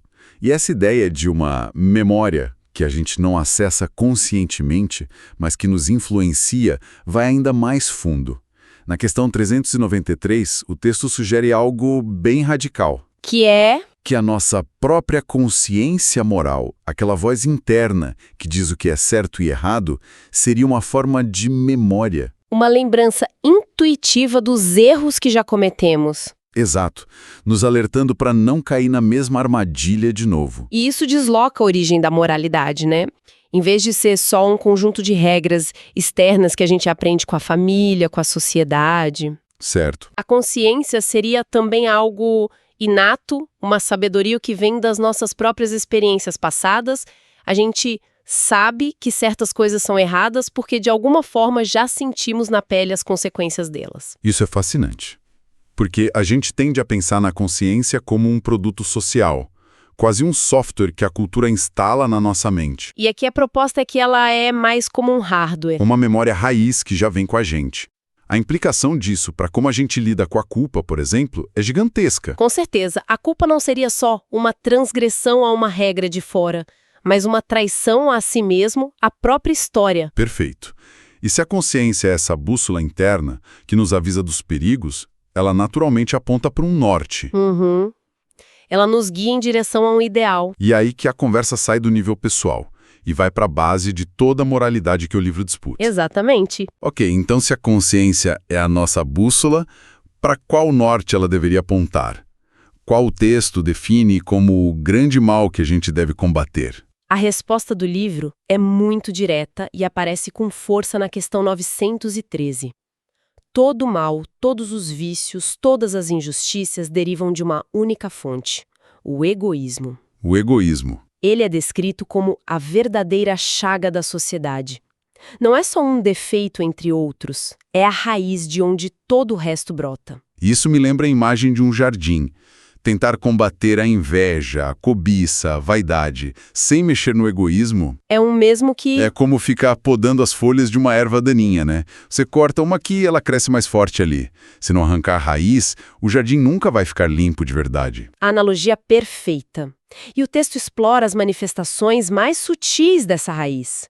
A questão 897, por exemplo, faz uma distinção muito interessante sobre a motivação para fazer o bem. Como assim? Fazer uma boa ação esperando uma recompensa, seja um lugar no céu ou reconhecimento social, ainda é uma forma de egoísmo.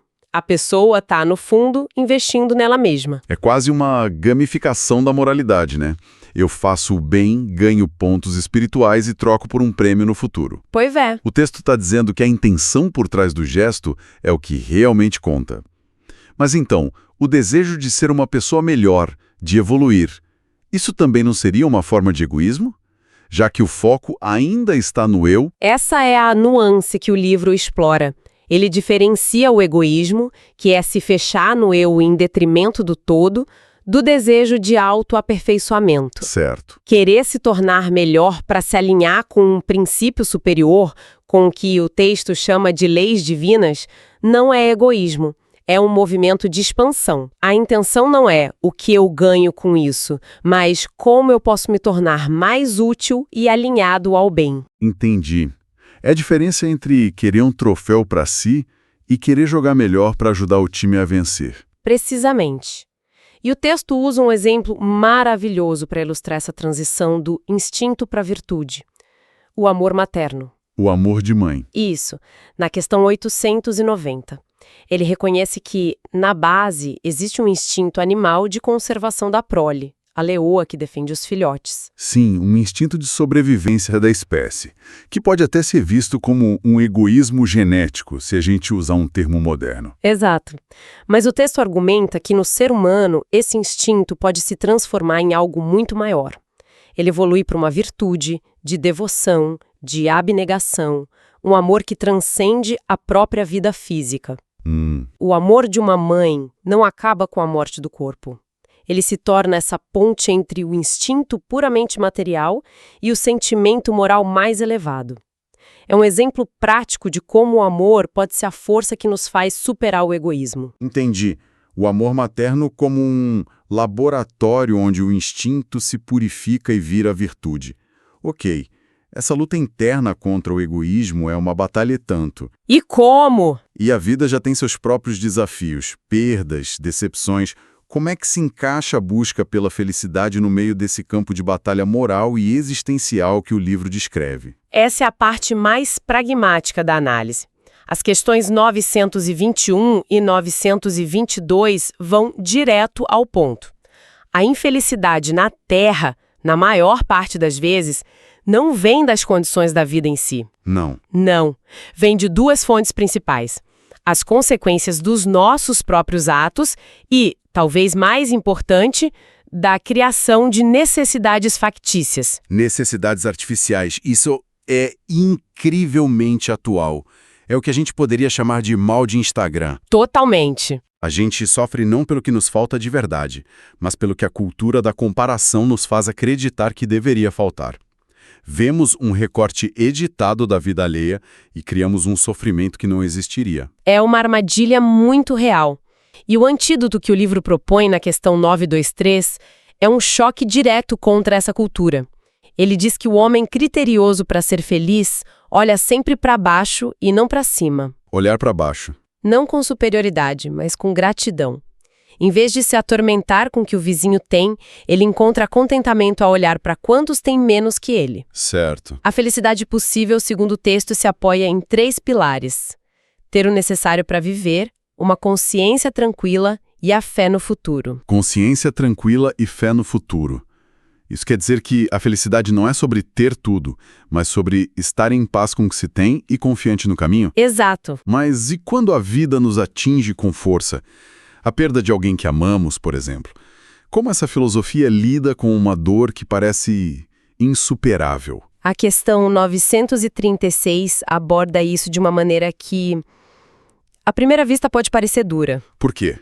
O texto afirma que o luto excessivo, aquele desesperado, sem fé, é sentido de forma penoso pelo espírito que partiu. A razão seria que essa dor demonstra um apego extremo à dimensão material, uma incompreensão do que a morte representa naquela visão. Que é uma libertação. Uma libertação e a continuação do progresso. Nossa, essa ideia de que nosso luto pode ser penoso para quem partiu é pesada e muito contraintuitiva. Sim. Culturalmente, a gente vê a intensidade do luto quase como uma prova de amor. O texto parece estar pedindo para a gente amar de uma forma diferente, menos possessiva. Exatamente. Mas focada no bem-estar do outro, mesmo que esse outro não esteja mais aqui. A analogia usada é muito forte. Lamentar a morte de alguém dessa forma seria como lamentar que um amigo querido foi libertado da prisão antes de nós. Uau! Isso muda completamente a perspectiva. A dor da saudade é natural, mas o desespero sem esperança seria um reflexo do nosso próprio egoísmo, de querer a pessoa para nós, em vez de celebrar a jornada dela. Entendi. E quanto às dores causadas pelos vivos?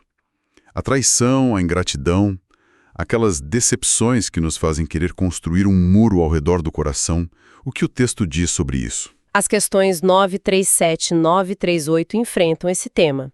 A ingratidão é apresentada como um teste à nossa perseverança no bem. Um teste. A orientação não é se tornar frio ou calculista para não sofrer mais. É o oposto. A sugestão é sentir piedade do ingrato, que na visão do livro seria o mais infeliz e necessitado dos dois. Mas sentir pena do ingrato? Isso é pedir muito.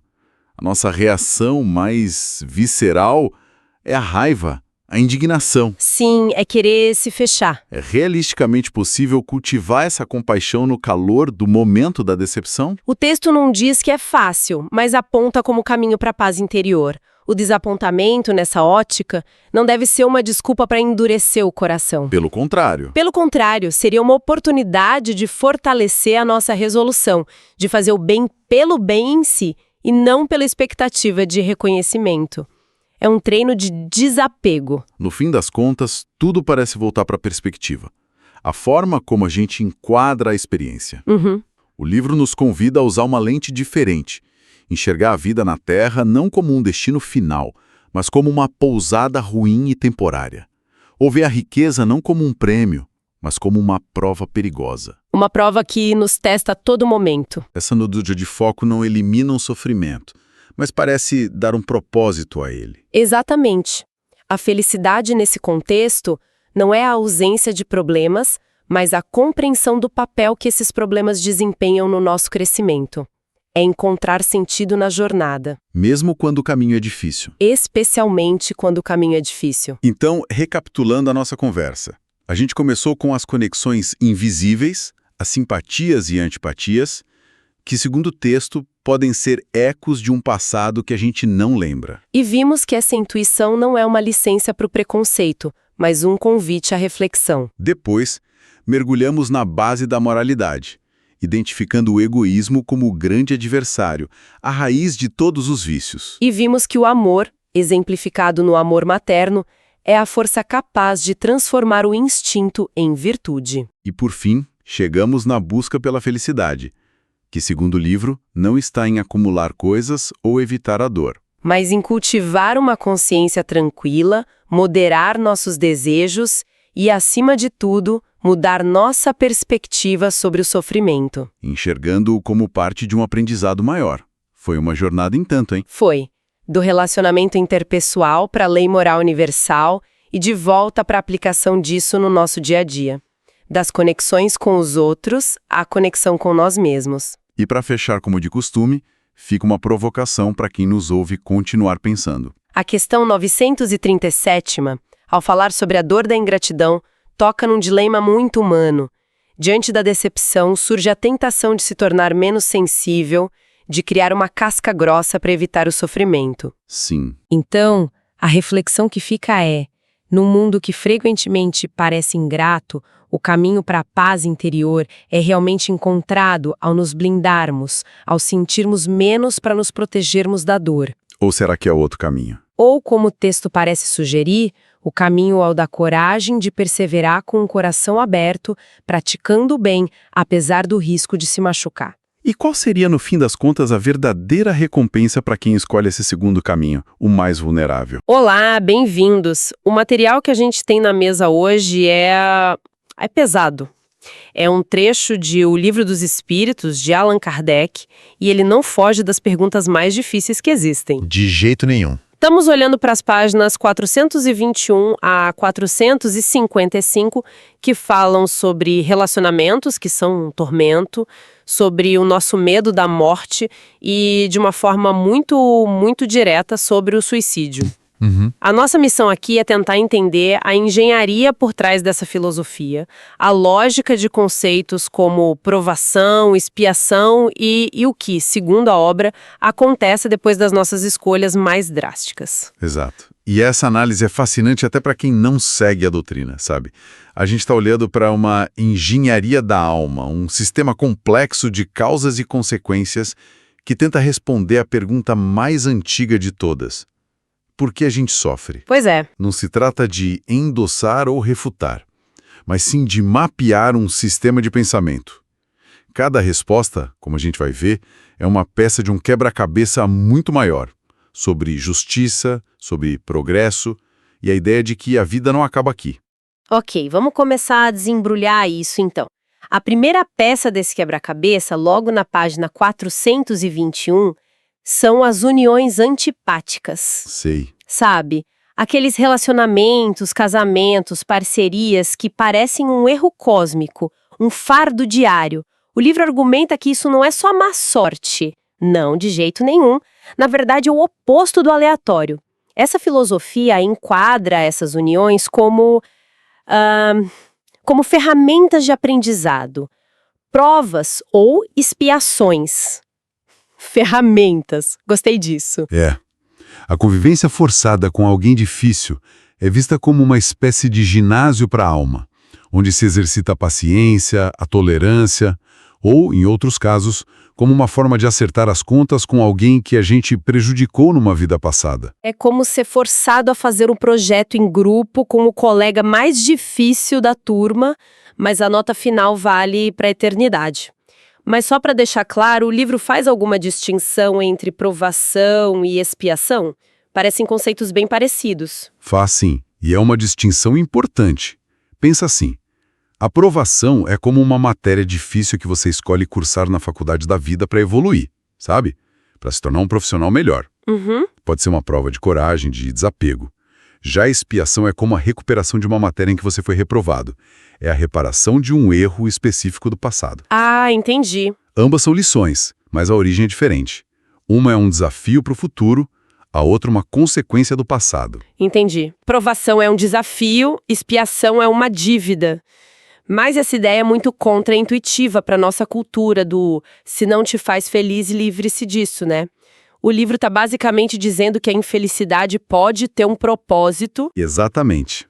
A filosofia aqui subverte a busca pela felicidade constante e imediata.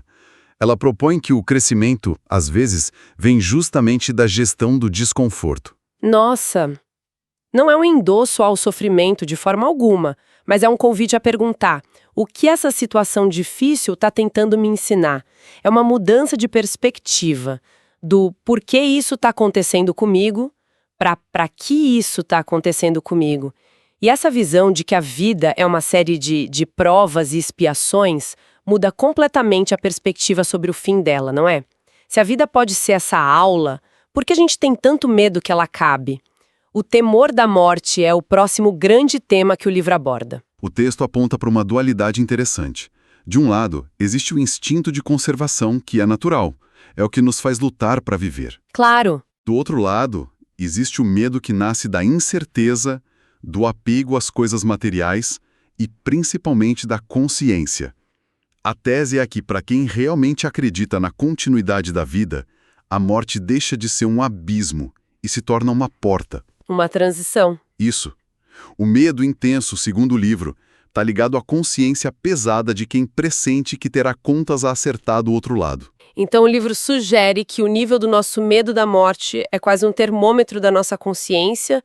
Quanto mais em paz estamos, menos assustadora a transição parece. Isso é forte. E a ponte perfeita para o tema central dessas páginas, onde a conversa fica realmente séria. Sim. Se o medo da morte é natural, o que leva alguém ao extremo oposto a buscar o fim da vida? O livro dedica a maior parte do trecho a analisar o suicídio. E a posição é inequívoca. É apresentado como uma solução falsa, uma ilusão trágica. A premissa fundamental que conecta tudo que a gente falou é que o suicídio é uma fuga de uma prova que é necessária para o progresso do espírito. É como abandonar a sala no meio do exame final. Exatamente. Em vez de terminar o sofrimento, o ato intensificaria e o adiaria porque a lição não aprendida terá que ser repetida, muitas vezes, de forma ainda mais dolorosa. Ok, essa é a premissa. Mas, para quem está em sofrimento extremo, seja por uma depressão profunda, dor crônica, essa visão não pode soar um pouco fria. Quase como culpar a vítima por não aguentar o tranco. Essa é a crítica mais comum e é uma leitura compreensível do texto hoje em dia, né? É crucial lembrar o contexto do século XIX em que a obra foi escrita. O foco é na jornada do espírito, numa perspectiva de eternidade. Dentro dessa lógica, o ato não é visto como culpa, no sentido de pecado, mas como uma interrupção de um processo que o próprio espírito, em tese, escolheu. A consequência não é punição de um juiz, é a necessidade de refazer a lição. Mas você está certa, o diálogo disso com a psiquiatria moderna é o grande desafio. Com certeza. O que eu acho fascinante é que o livro não trata o suicídio como uma coisa só. Ele disseca as motivações, quase como um legista da alma. Começa com um caso que hoje a gente talvez chamasse de crise existencial. A pessoa que tem tudo, mas se mata por tédio. Isso está na questão 943. Ah, sim. A resposta é de uma simplicidade brutal. Quase um tapa na cara. É mesmo? A ideia é que o trabalho, no sentido de ser útil a algo ou alguém, preencheria esse vazio. A vida não teria sido tão pesada se houvesse uma ocupação que desse sentido. Em seguida, ele analisa o caso de quem tira a vida para fugir da miséria. Aqui, a analogia usada é a do soldado que abandona seu posto na batalha. A lógica é que as misérias da existência são, na verdade, as provas que o espírito precisa enfrentar. Desistir delas é, portanto, adiar o próprio progresso.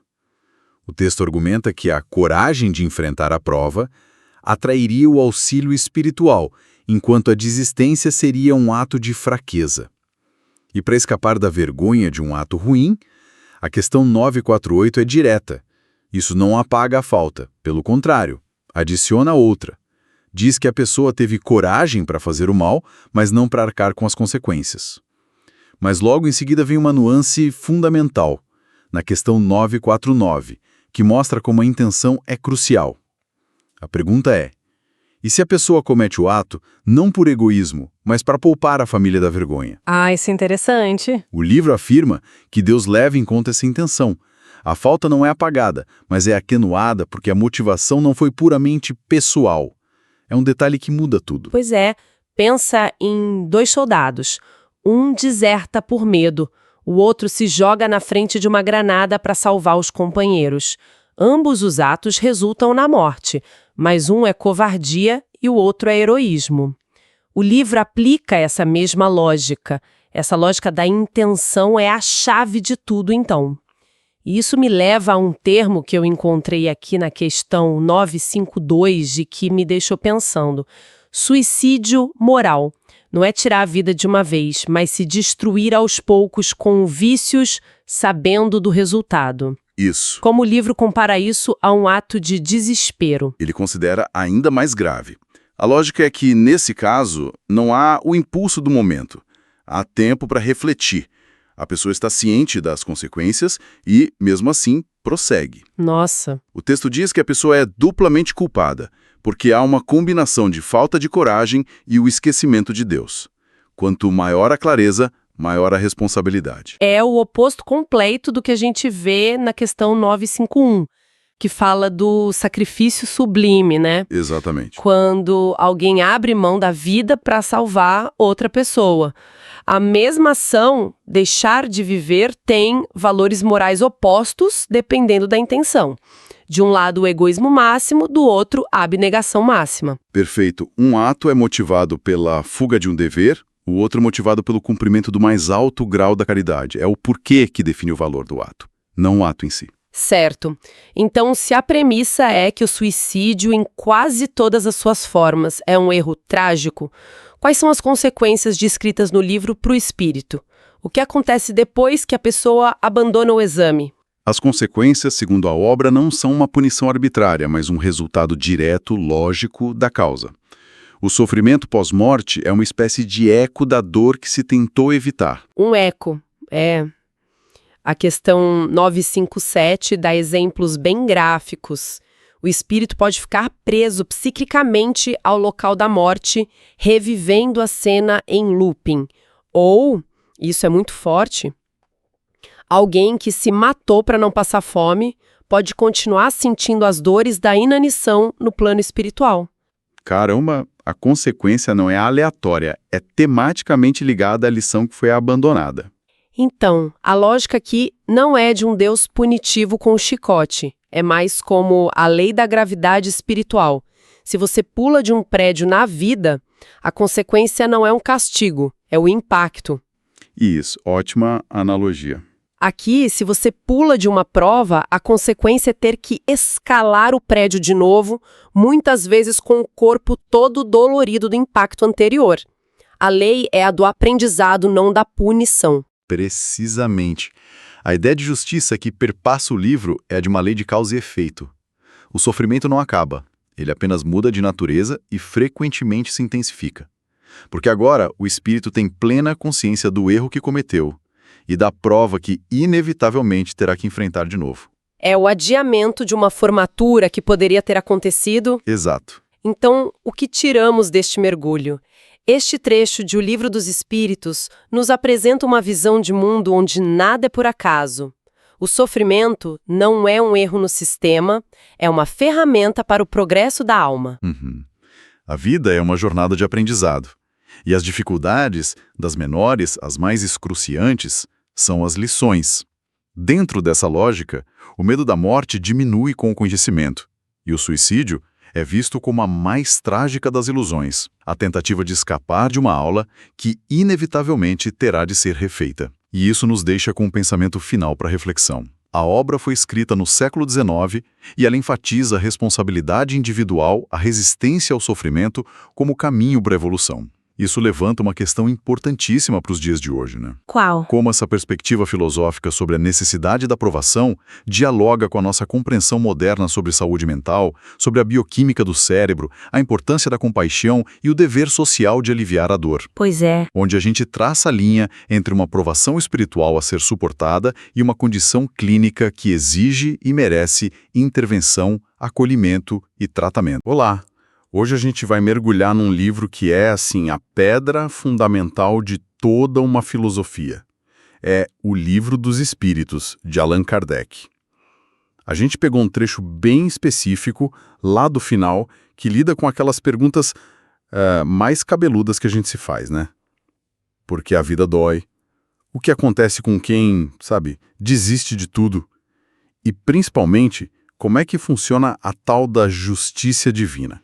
A ideia aqui é tentar entender a lógica de uma visão de mundo que busca um propósito até no sofrimento. E o mais interessante é que o texto não se contenta em dar só um tapinha nas costas e dizer vai ficar tudo bem.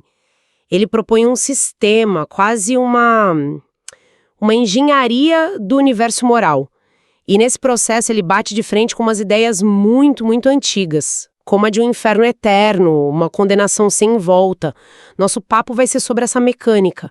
Um universo onde tudo tem consequência, mas onde a porta da recuperação está, segundo o livro, sempre aberta. É uma visão de esperança, mas que coloca toda a responsabilidade no nosso colo. Certo, vamos começar por essa responsabilidade, então. O livro mergulha de cabeça num tema bem pesado, que é o desgosto da vida. E ele aponta uma combinação de causas que eu achei, no mínimo, curiosa. Ociosidade, falta de fé e saciedade. São coisas que de cara não parecem tão conectadas. Como é que esse trio funciona junto para levar alguém ao desespero? Pensa neles como um tripé, sabe? Se um pé quebra, a coisa toda desaba. A saciedade é o tédio de quem já tem tudo materialmente. É a pessoa que conquistou tudo que o dinheiro podia comprar. E aí descobre, assustada, um vazio que o dinheiro não preenche. É aquele e agora? Aquele vazio que o consumo não dá conta. Exato. Aí entra a ociosidade. E aqui é importante, o texto não fala só de desemprego. É a falta de uma ocupação útil, de se sentir parte de algo maior. É a ausência de um trabalho, no sentido mais amplo, que dê uma estrutura para os dias, que te faça levantar da cama com um objetivo. Sem isso, a pessoa começa a remoer os próprios pensamentos no vazio. Entendi. É a falta de propósito em ação. E a falta de fé entra como uma pá de cal, então? Tô aqui e agora. Se você combina as três coisas, uma pessoa que já tem tudo, ou seja, a saciedade, não tem nada para fazer, a ociosidade, e não acredita em nada para além do próprio umbigo, a falta de fé, a vida vira um fardo. É como um navio de luxo, sabe? Lotado de carga, mas sem motor e sem mapa. A delila. Qualquer marola vira uma tempestade existencial. E essa tempestade, para alguns, leva à ideia do suicídio. A visão do livro sobre isso é bem direta, para não dizer dura. O ato é descrito como uma falta de coragem para encarar as provações que são chamadas de provas ou expiações. Isso muda completamente a regra do jogo, né? A vida deixa de ser algo para ser só aproveitado e vira uma espécie de tarefa. Vira uma jornada de aprendizado. E é aí que a ideia da reencarnação se torna a peça central para entender a lógica toda. Para o espiritismo, o suicídio não é um fim, não é um escape. É como apertar o botão de ejetar no meio de uma aula que é crucial para você. A pessoa não se livra da matéria, ela só garante que vai ter que se matricular de novo no curso. E desde o começo. Desde o começo. E provavelmente numa turma mais difícil, imagino eu. O texto sugere que a consequência é ter que recomeçar a vida que foi interrompida, muitas vezes em condições ainda mais desafiadoras. Porque agora se carrega o fardo daquela lição que não foi aprendida. É o aluno que, diante de uma prova difícil, rasga o papel e sai da sala. Ele não fugiu da avaliação, ele só adiou e complicou o processo, porque na próxima vez a matéria acumulada vai ser maior. E o livro vai mais fundo. Tem um conceito que me deixou pensando, o tal do suicídio moral. Não é o ato de tirar a vida de uma vez, mas um processo, certo? Como é que ele é descrito? É a autodestruição em câmera lenta. São as paixões, os vícios, os excessos, que a pessoa sabe que estão abreviando a vida dela. Alcoolismo, uso destrutivo de drogas, uma vida de excessos que mina a saúde.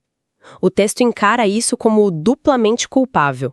Primeiro, porque é uma escolha consciente de se entregar ao que ele chama de bestialidade, ou seja, aos instintos mais baixos abdicando da razão. É quase como se a pessoa estivesse renunciando à própria humanidade, à capacidade de fazer escolhas melhores. Exato. E o segundo ponto da culpa é justamente esse: a falta de vontade de se reformar. A pessoa sabe que o caminho leva ao abismo, mas continua nele. É uma destruição deliberada do corpo, que é visto como um instrumento para a evolução do espírito. É um suicídio parcelado, e a responsabilidade por ele é integral. Essa ideia de responsabilidade e consequência é o fio condutor, então. Isso me leva a pensar, se a vida é essa prova, como é que funciona o julgamento depois? A imagem clássica é de um Deus juiz com o livro na mão pesando os atos. Mas o texto parece sugerir um sistema bem diferente. Completamente diferente. E o que é fascinante aqui é que o livro tira o caráter pessoal e arbitrário da punição. A justiça divina não é apresentada como a decisão de um ser que se ofende e resolve castigar.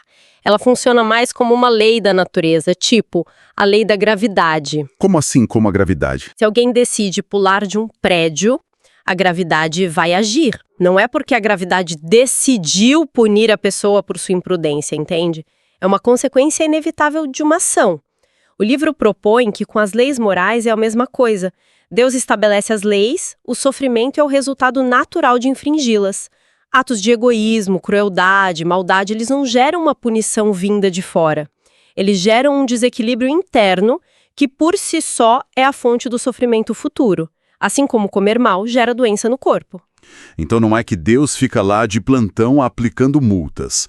A multa já está, digamos, embutida na própria infração.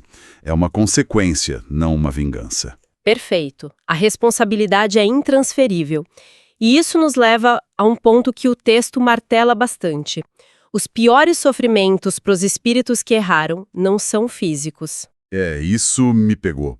A gente é condicionado a pensar em punição como algo físico.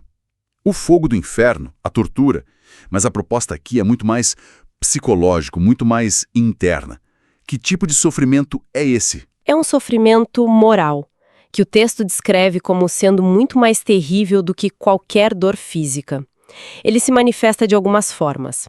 A primeira é o remorso, uma lucidez torturante sobre o mal que foi feito, sem as desculpas e racionalizações que a gente usa na vida material. É a consciência nua e crua se confrontando com os próprios atos. Uma espécie de DR consigo mesmo, da qual não se pode escapar. Exato, uma DR infinita. A segunda forma é ainda mais assustadora. O livro fala da presença constante das vítimas. O culpado fica perpetuamente na presença daqueles a quem prejudicou. Espera aí, isso é literal. O texto detalha se o espírito vê as vítimas fisicamente, como fantasmas, ou é mais uma tortura da memória, uma projeção da própria culpa. O texto não entra nesses detalhes técnicos, mas a implicação é de uma conexão psíquica e visual. Não é apenas uma lembrança, é reviver o impacto da sua ação através da dor do outro, constantemente. Imagina não poder desviar o olhar de quem você feriu. E por fim, o terceiro elemento, o tormento de ver a felicidade dos bons e entender com clareza absoluta que você está privado daquela paz por sua própria culpa. Não é inveja, é a consciência do que foi perdido por escolha própria. Uau, então não tem diabo com tridente, não tem caldeirão. O carrasco é a própria consciência. É um sistema de punição autoimposto no fim das contas. Exatamente. O espírito se torna seu próprio juiz e seu próprio algoz. E essa sofisticação toda culmina no que, para mim, é o argumento mais radical do trecho. A crítica frontal à doutrina do castigo eterno. O livro é taxativo, diz que essa ideia é uma negação da bondade de Deus. Uma afirmação muito forte para a época, né? Fortíssima. É uma quebra de paradigma total. E como é que o livro constrói esse argumento? Porque o castigo eterno seria incompatível com Deus. Ele usa basicamente 3 linhas de raciocínio. A primeira é sobre a própria natureza de Deus. Se Deus é definido como amor, justiça e misericórdia em seu grau máximo, como ele poderia aplicar uma vingança infinita por uma falta finita? A vida humana, por mais longa que seja, é um piscar de olhos na eternidade. Condenar alguém para sempre por erros cometidos nesse curto espaço de tempo seria, na visão do livro, desproporcional. É a lógica da proporcionalidade. Uma falta limitada não pode gerar uma punição ilimitada. Faz sentido, quase como uma questão matemática. A segunda linha é de pura lógica filosófica. O mal não pode ser eterno, porque o único atributo eterno é Deus. Se Deus criasse um mal eterno ou um inferno eterno, ele estaria criando algo tão duradouro e poderoso quanto ele mesmo. Isso, para a doutrina, limitaria a soberania de Deus, criando uma força rival no universo. O mal é transitório, o bem é o estado final de tudo. Ok, então o mal é uma anomalia, não um estado permanente. E qual é o terceiro argumento? É um argumento de interpretação. O texto sugere que a palavra eterno, nos textos antigos e na linguagem da época, era muitas vezes uma figura de linguagem para algo de duração muito, muito longa, mas cujo fim não se consegue ver. Ele dá o exemplo dos gelos eternos das montanhas. A gente sabe que eles não são literalmente eternos, mas da nossa perspectiva parecem ser. Para um espírito que está sofrendo há séculos, sem perspectiva de melhora, o sofrimento parece eterno. Então, eterno seria mais a percepção de quem sofre. A sensação de que aquilo nunca vai acabar, mesmo que dentro da lógica do universo exista um fim para aquilo. Exatamente. É a diferença entre o tempo de Deus e o tempo da nossa consciência. Certo. Então vamos juntar as peças. Se a justiça é uma lei de causa e efeito, o sofrimento maior é moral e o castigo não é eterno, qual é, afinal, o propósito do sofrimento? Por que ele existe nesse sistema? E essa é a grande síntese. Segundo essa visão, o sofrimento tem um único objetivo: a reabilitação. Ele não é vingança, é remédio. Um remédio amargo, mas necessário. É o choque que força a alma a despertar, a se arrepender e, a partir do arrependimento, a desejar uma nova oportunidade para reparar o erro. As provações da vida, as penas temporais, como diz o livro, seriam as ferramentas para essa reparação. E o ponto mais importante, ferramentas que, num estado de lucidez entre as vidas, o próprio espírito ajuda a escolher. Isso é forte. Quer dizer que a gente escolhe as próprias dificuldades? O texto sugere que sim, em um nível mais elevado de consciência.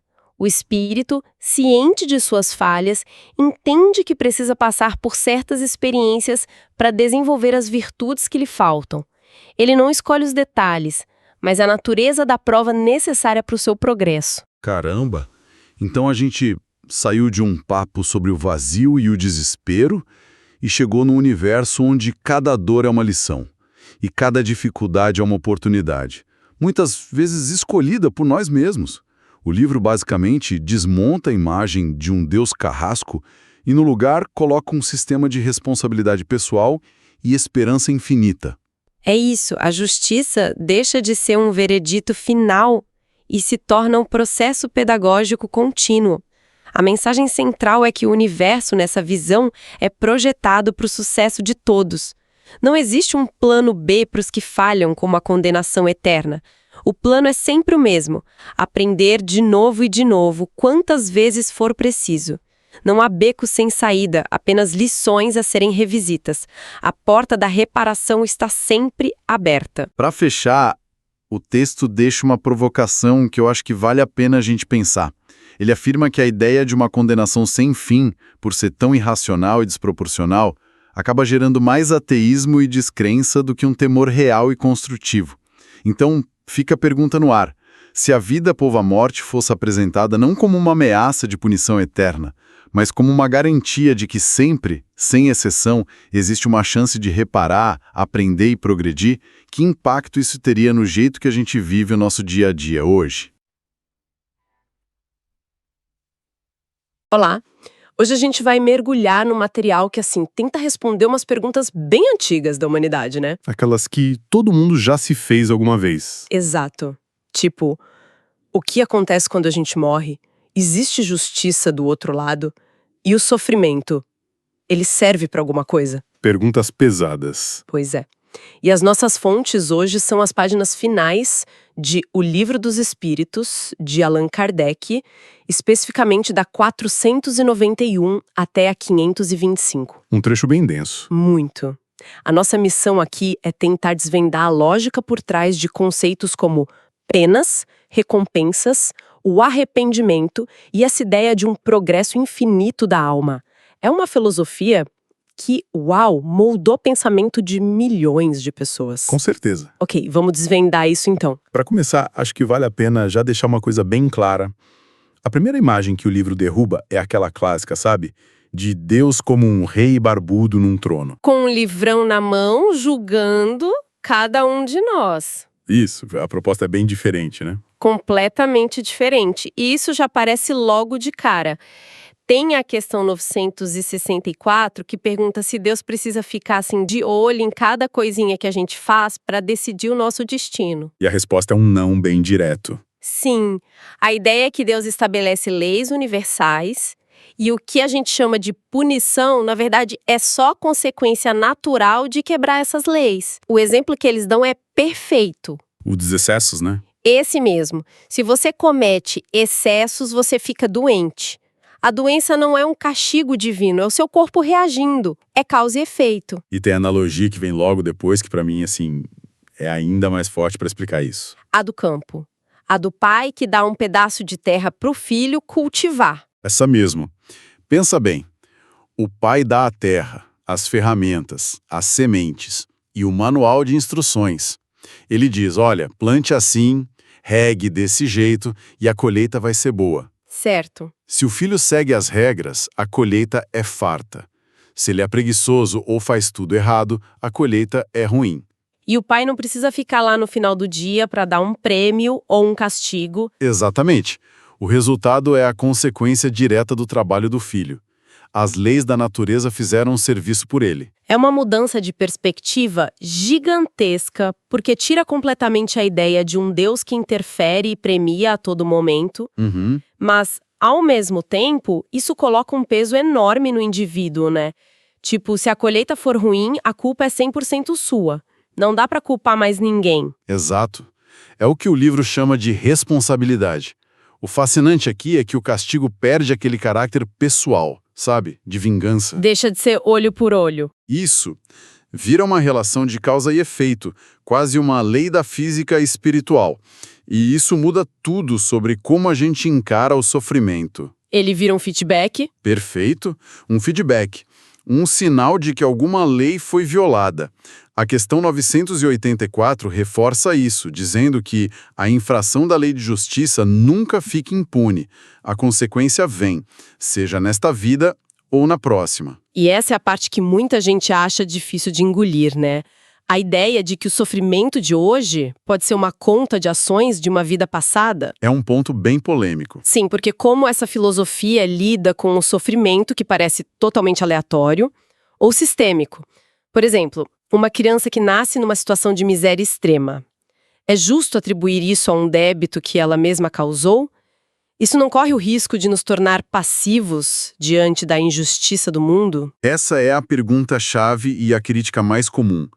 Dentro da lógica do livro, a resposta seria que não se trata de justificar inércia, mas de dar um sentido ao que parece ser o caos. Entendi. A ideia não é dizer, deixa a criança sofrer porque ela merece. Longe disso.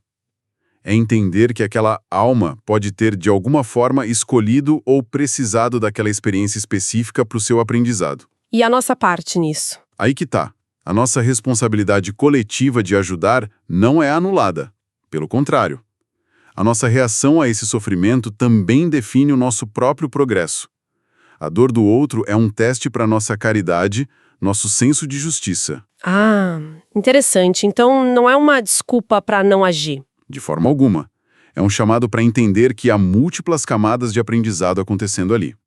Tanto para quem sofre quanto para quem observa. Ok, faz sentido. A responsabilidade é individual, mas a jornada é coletiva.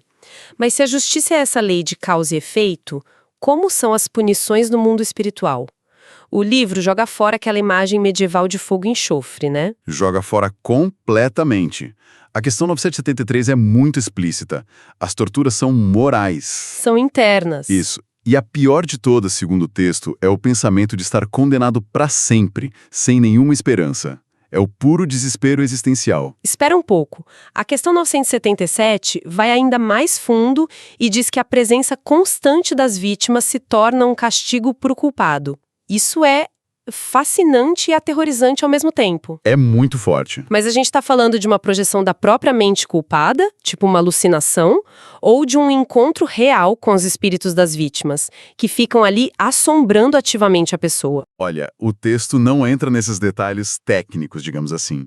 Mas a implicação é que a realidade espiritual é a realidade da consciência.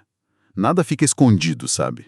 Certo. Então, seja uma projeção ou um encontro real, o efeito é o mesmo.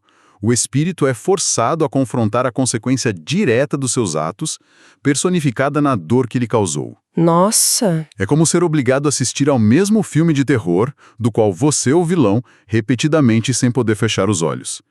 O sofrimento não é imposto por um diabo com um tridente.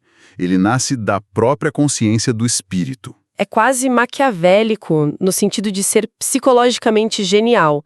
A maior tortura não é uma dor física, mas ser forçado a ver a felicidade que você jogou fora. Exatamente. E a questão 975 adiciona outra camada a isso. Diz que os espíritos inferiores conseguem ver a felicidade dos bons. E isso deve ser torturante. Um suplício constante. Porque eles têm a consciência de que estão privados daquela paz por culpa própria. A felicidade alheia vira um espelho que reflete o próprio fracasso. O castigo não é a dor em si, mas a consciência da alegria perdida. Perfeito. A doutrina do fogo eterno, segundo o livro, é só uma alegoria, uma imagem forte para representar esse incêndio interno da consciência. Certo. Então a consciência é o seu próprio carrasco. Mas se o objetivo não é apenas punir e sim reabilitar, como você disse, então o remorso por si só não basta. Qual é o próximo passo segundo o livro?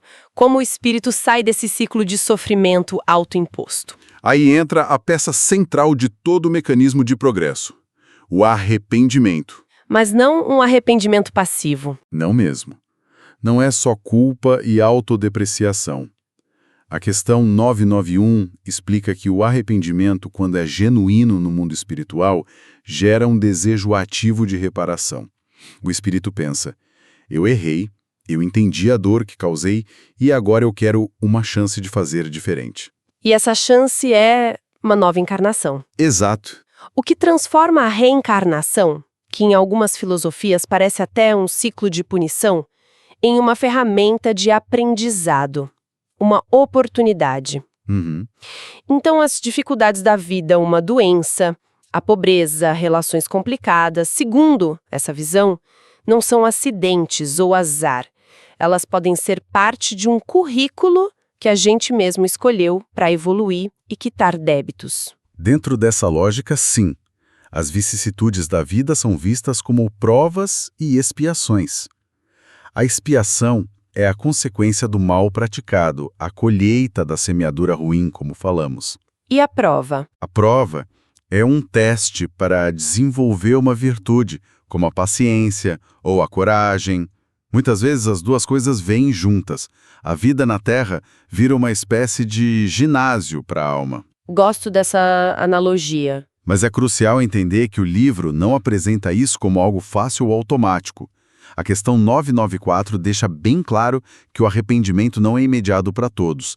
Tem espíritos que, por orgulho, teimosia e ignorância, se obstinam no erro por muito tempo. Eles ficam de recuperação, por assim dizer? Exatamente. O processo pode ser bem longo. O sofrimento, nesse caso, funciona como aquela dor incômoda que, depois de muito tempo, te força a ir ao médico, sabe? Sim, claro. Eventualmente, a dor de permanecer no erro se torna maior do que o orgulho de não admiti-lo. A lógica é que o sofrimento tem um propósito pedagógico, levar à compreensão e, finalmente, ao desejo de reparar. E a expiação não é só sofrer, é agir. É agir para consertar o que foi quebrado. É um sistema de reabilitação, não de punição. Essa ideia de um processo me leva a um ponto que para mim é o coração de toda essa filosofia e que aparece com muita força na questão 1009, a rejeição total da condenação eterna. Sem dúvida, a argumentação ali que é atribuída ao espírito de São Luís é muito direta. Muito. Ele diz que condenar alguém a uma pena perpétua, por alguns momentos de erro, isso seria a negação da bondade de Deus. Seria um Deus vingativo, não um pai justo. Exato. A verdadeira justiça, segundo ele, tem que estar ligada à bondade. E isso significa que a duração da pena deve ser proporcional ao esforço do culpado para se melhorar. A porta da reabilitação está sempre aberta. O que é uma visão de justiça muito mais moderna, né? Focada na recuperação. Com certeza. Então, se todos progridem, mais cedo ou mais tarde, qual é o endgame? O que acontece com um planeta como a Terra quando seus habitantes melhoram? A conclusão do livro aborda exatamente isso. A lei do progresso não se aplica só aos indivíduos, mas aos mundos também. A Terra, segundo o texto, é hoje um mundo de provas e expiações. Um lugar de aprendizado mais intenso, digamos. Isso. E conforme a maioria dos seus habitantes se eleva moralmente, o próprio planeta sobe de categoria. Ele se torna um mundo de regeneração. E o que acontece com quem não acompanha a turma? Quem insiste em ficar no erro, no egoísmo. Esses espíritos não reencarnam mais aqui. Eles são, na palavra do livro, exilados para mundos mais primitivos. Planetas que estão no estágio em que a Terra estava há milênios, talvez. Entendi. Lá, eles vão estar num ambiente compatível com a condição moral deles e vão continuar o aprendizado. Talvez até como líderes de povos primitivos, usando a inteligência para o bem ou para o mal, e sofrendo as consequências disso. Então, a regeneração do planeta é, na verdade, uma espécie de graduação da turma, e quem não passa de ano é transferido para outra escola mais adequada ao seu nível. É uma ótima analogia, é exatamente isso. O texto até usa essa ideia para reinterpretar a sublime alegoria do paraíso perdido e do pecado original. Como assim? Nessa visão, o pecado não é uma mancha herdada de Adão e Eva. É a condição de imperfeição natural de todo espírito no início da sua jornada. Ah, claro. E o paraíso perdido é a memória de um estado de felicidade que se perdeu pela escolha do erro e que precisa ser reconquistado pelo esforço próprio. A transformação da Terra, como diz a questão 1019, vai acontecer quando os bons espíritos, pela sua superioridade moral, predominarem. Então, se a gente amarrar todas as pontas, a gente sai de um Deus juiz para um universo regido por leis de causa e efeito. A gente deixa para trás o fogo do inferno para encontrar um sofrimento que é, na verdade, a própria consciência nos chamando para a responsabilidade. Exato. E trocamos a condenação eterna pela ideia de que a reencarnação é uma chance de recomeçar e que o progresso é o destino inevitável de todos. É uma visão de justiça cósmica baseada na responsabilidade e, acima de tudo, numa esperança que nunca se apaga. Exatamente. É uma estrutura filosófica muito coesa, sabe? Onde cada peça se encaixa na outra. O sofrimento leva ao arrependimento, o arrependimento gera o desejo de expiação, e a expiação, através de novas vidas, leva ao progresso. O ciclo se fecha de forma bem lógica. Sim. E tudo isso nos deixa com uma reflexão final que é talvez a mais importante de todas. Manda. Se a gente adota essa perspectiva de que as dificuldades que enfrentamos são, em última análise, lições para a nossa própria evolução, sejam elas consequências diretas dos nossos atos ou provas que a gente escolheu para se fortalecer. Como isso muda a maneira como se encara o sofrimento, a injustiça do mundo e as nossas próprias falhas. Essa visão nos dá um senso de propósito e força diante da adversidade ou, pelo contrário, nos sobrecarrega com uma responsabilidade quase esmagadora por absolutamente tudo o que nos acontece. Olha, hoje a gente separou um material que é, no mínimo, corajoso. Um pouco, né? Pegamos as páginas finais de uma obra que influenciou muita gente, o Livro dos Espíritos, de Allan Kardec.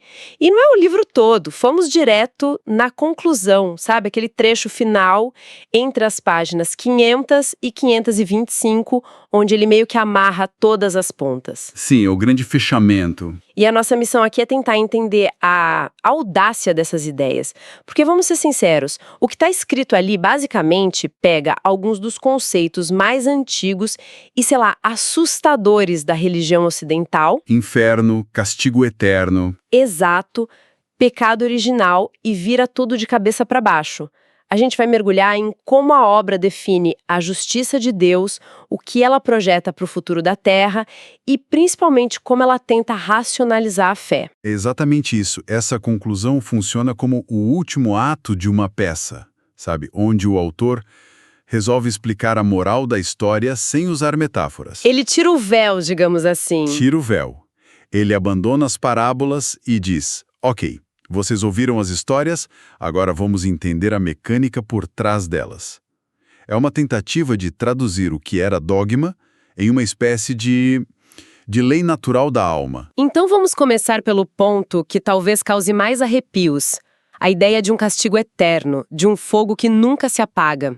Essa imagem moldou a cultura, a arte, os medos de gerações. Com certeza. Como é que um livro escrito no século XIX sequer começa a desmontar uma ideia tão poderosa e enraizada? Qual é o primeiro tijolo que ele tira dessa parede? Ele tira o tijolo da lógica da vingança. O argumento central que aparece ali perto da questão 1009 é quase matemático. Matemático, como assim? No sentido de que, Como uma entidade infinitamente boa e justa poderia aplicar uma punição infinita por uma falta finita. Uma falta cometida num piscar de olhos, que é a vida humana. Ah, entendi. Seria desproporcional. Exatamente. Seria a negação da própria bondade. A proposta, então, é trocar a ideia de punição pela de consequência educativa. A justiça divina não seria um tribunal que condena, mas Um hospital. um hospital que trata. Perfeito. Um hospital que trata, gostei da analogia. Mas todo tratamento tem seu desconforto, sua dor. Se não é o fogo queimando a pele, que dor é essa? O que é o castigo, então, nessa lógica? A dor é inteiramente moral. E o livro descreve isso de uma forma que é quase psicológica, sabe? O primeiro ponto, e talvez o mais forte, é que a consciência vira o seu próprio carrasco. Uau! Não existe um diabo com um tridente te espetando. Existe a sua memória, nítida, constante, dos atos que você cometeu. O texto chega a dizer que o espírito culpado está na presença constante de suas vítimas. Espera um pouco, isso é muito intenso. Não é uma lembrança vaga, um remorso que vem e vai. É como se a pessoa fosse forçada a assistir ao replay do seu pior momento em looping. Em looping. Com o áudio do sofrimento que causou no volume máximo. Exatamente. É um confronto interno do qual não se pode fugir. Não dá para tomar um remédio para dormir e esquecer. A sua consciência é o seu universo.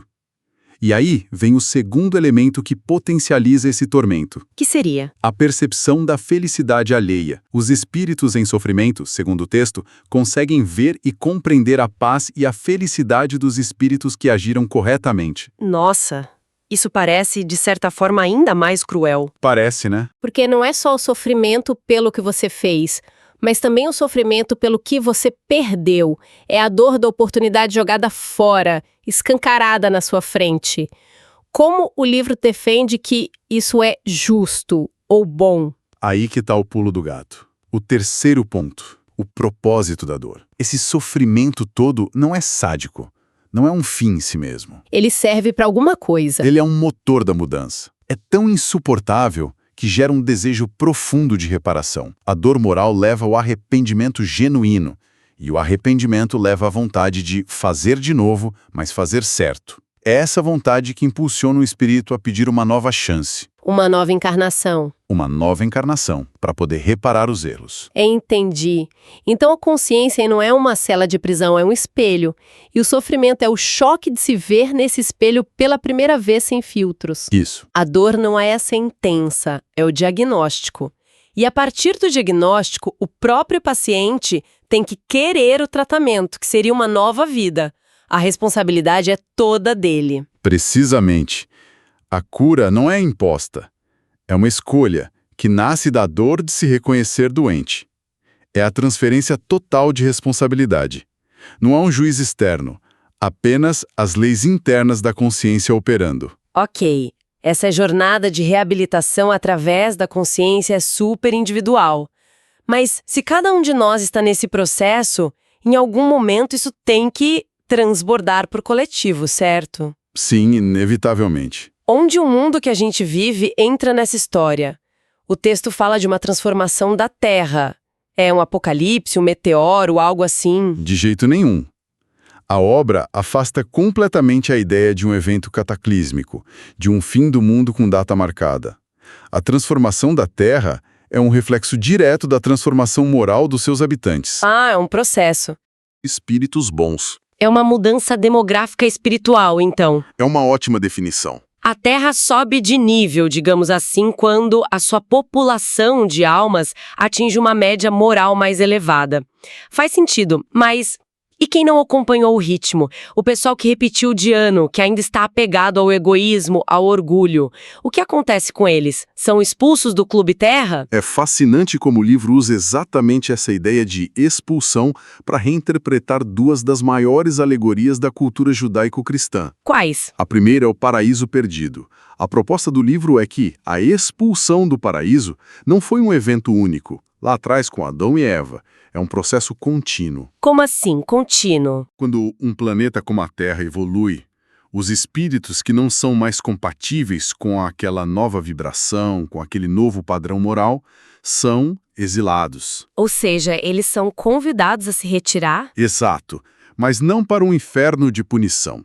Eles são enviados para mundos mais primitivos, condizentes com o seu grau de evolução, para continuar o aprendizado. É como sair da faculdade e voltar para o ensino fundamental porque você ainda não aprendeu a tabuada. Perfeito. É uma oportunidade de recomeçar no nível certo, não uma condenação. Então, Paraíso Perdido não é uma história sobre o passado da humanidade, mas uma alegoria sobre o futuro de cada um de nós individualmente. Isso muda tudo. E a outra alegoria? A outra é o pecado original, que é desmontada na seção 9 da conclusão. A ideia tradicional é de que todos nós herdamos uma mancha, uma culpa, de um primeiro casal. A culpa de Adão e Eva. Isso, o livro diz que isso não faz sentido.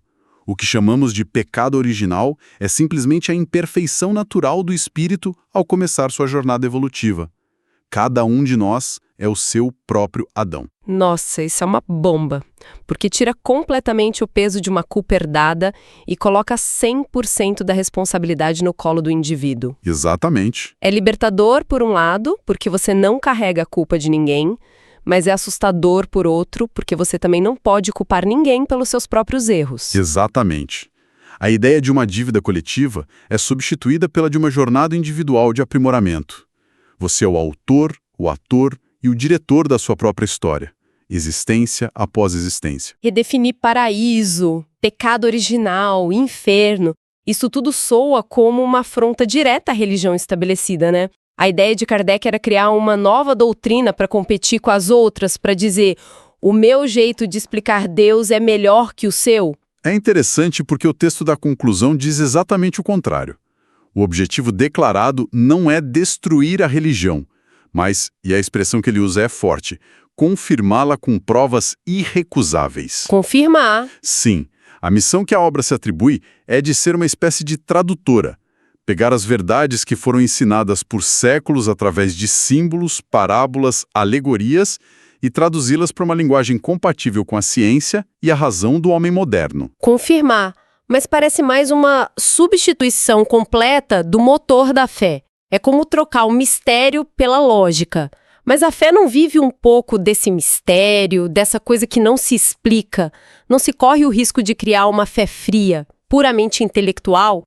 Como as famosas mesas girantes que chamaram a atenção na época. Que era a parte mais pop, né? Era o pop, mas a força estaria na sua filosofia, na coerência lógica do seu sistema, sobre Deus, a alma e o futuro. O texto na seção 5 chega a fazer uma crítica dura, dizendo que outras doutrinas oferecem o nada por perspectiva e o egoísmo por consolação. Pesado. Enquanto o espiritismo buscaria dar um sentido racional e moral para a vida e a dor. É uma afirmação bem contundente, quase uma provocação. Totalmente. E ele vai além. Em outra parte, na seção 4, a obra se posiciona não como algo sobrenatural ou milagroso, mas como a descoberta de uma nova lei da natureza. Uma lei da natureza. Exato. A comparação usada é genial.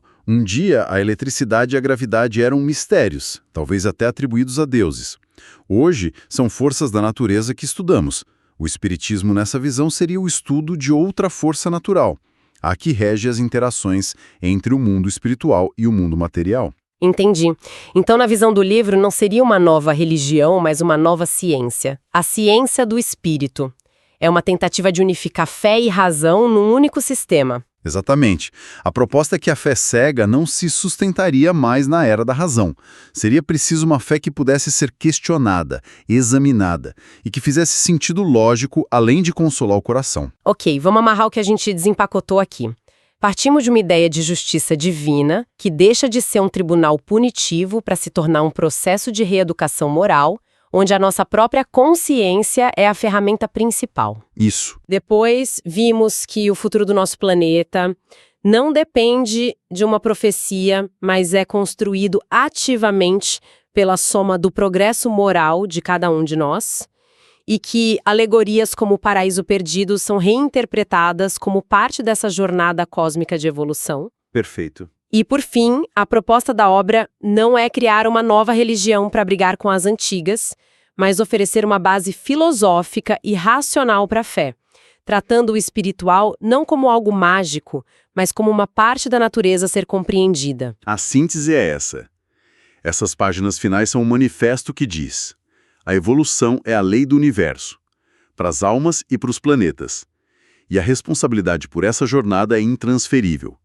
Não há condenação eterna, não há culpa herdada, há apenas as consequências lógicas e educativas das nossas escolhas com infinitas chances de recomeçar. E isso nos deixa com uma última provocação que vem direto dessa leitura. O texto argumenta que a prova de que alguém realmente entendeu tudo isso não é falar bonito ou citar o livro, mas a sua melhora moral.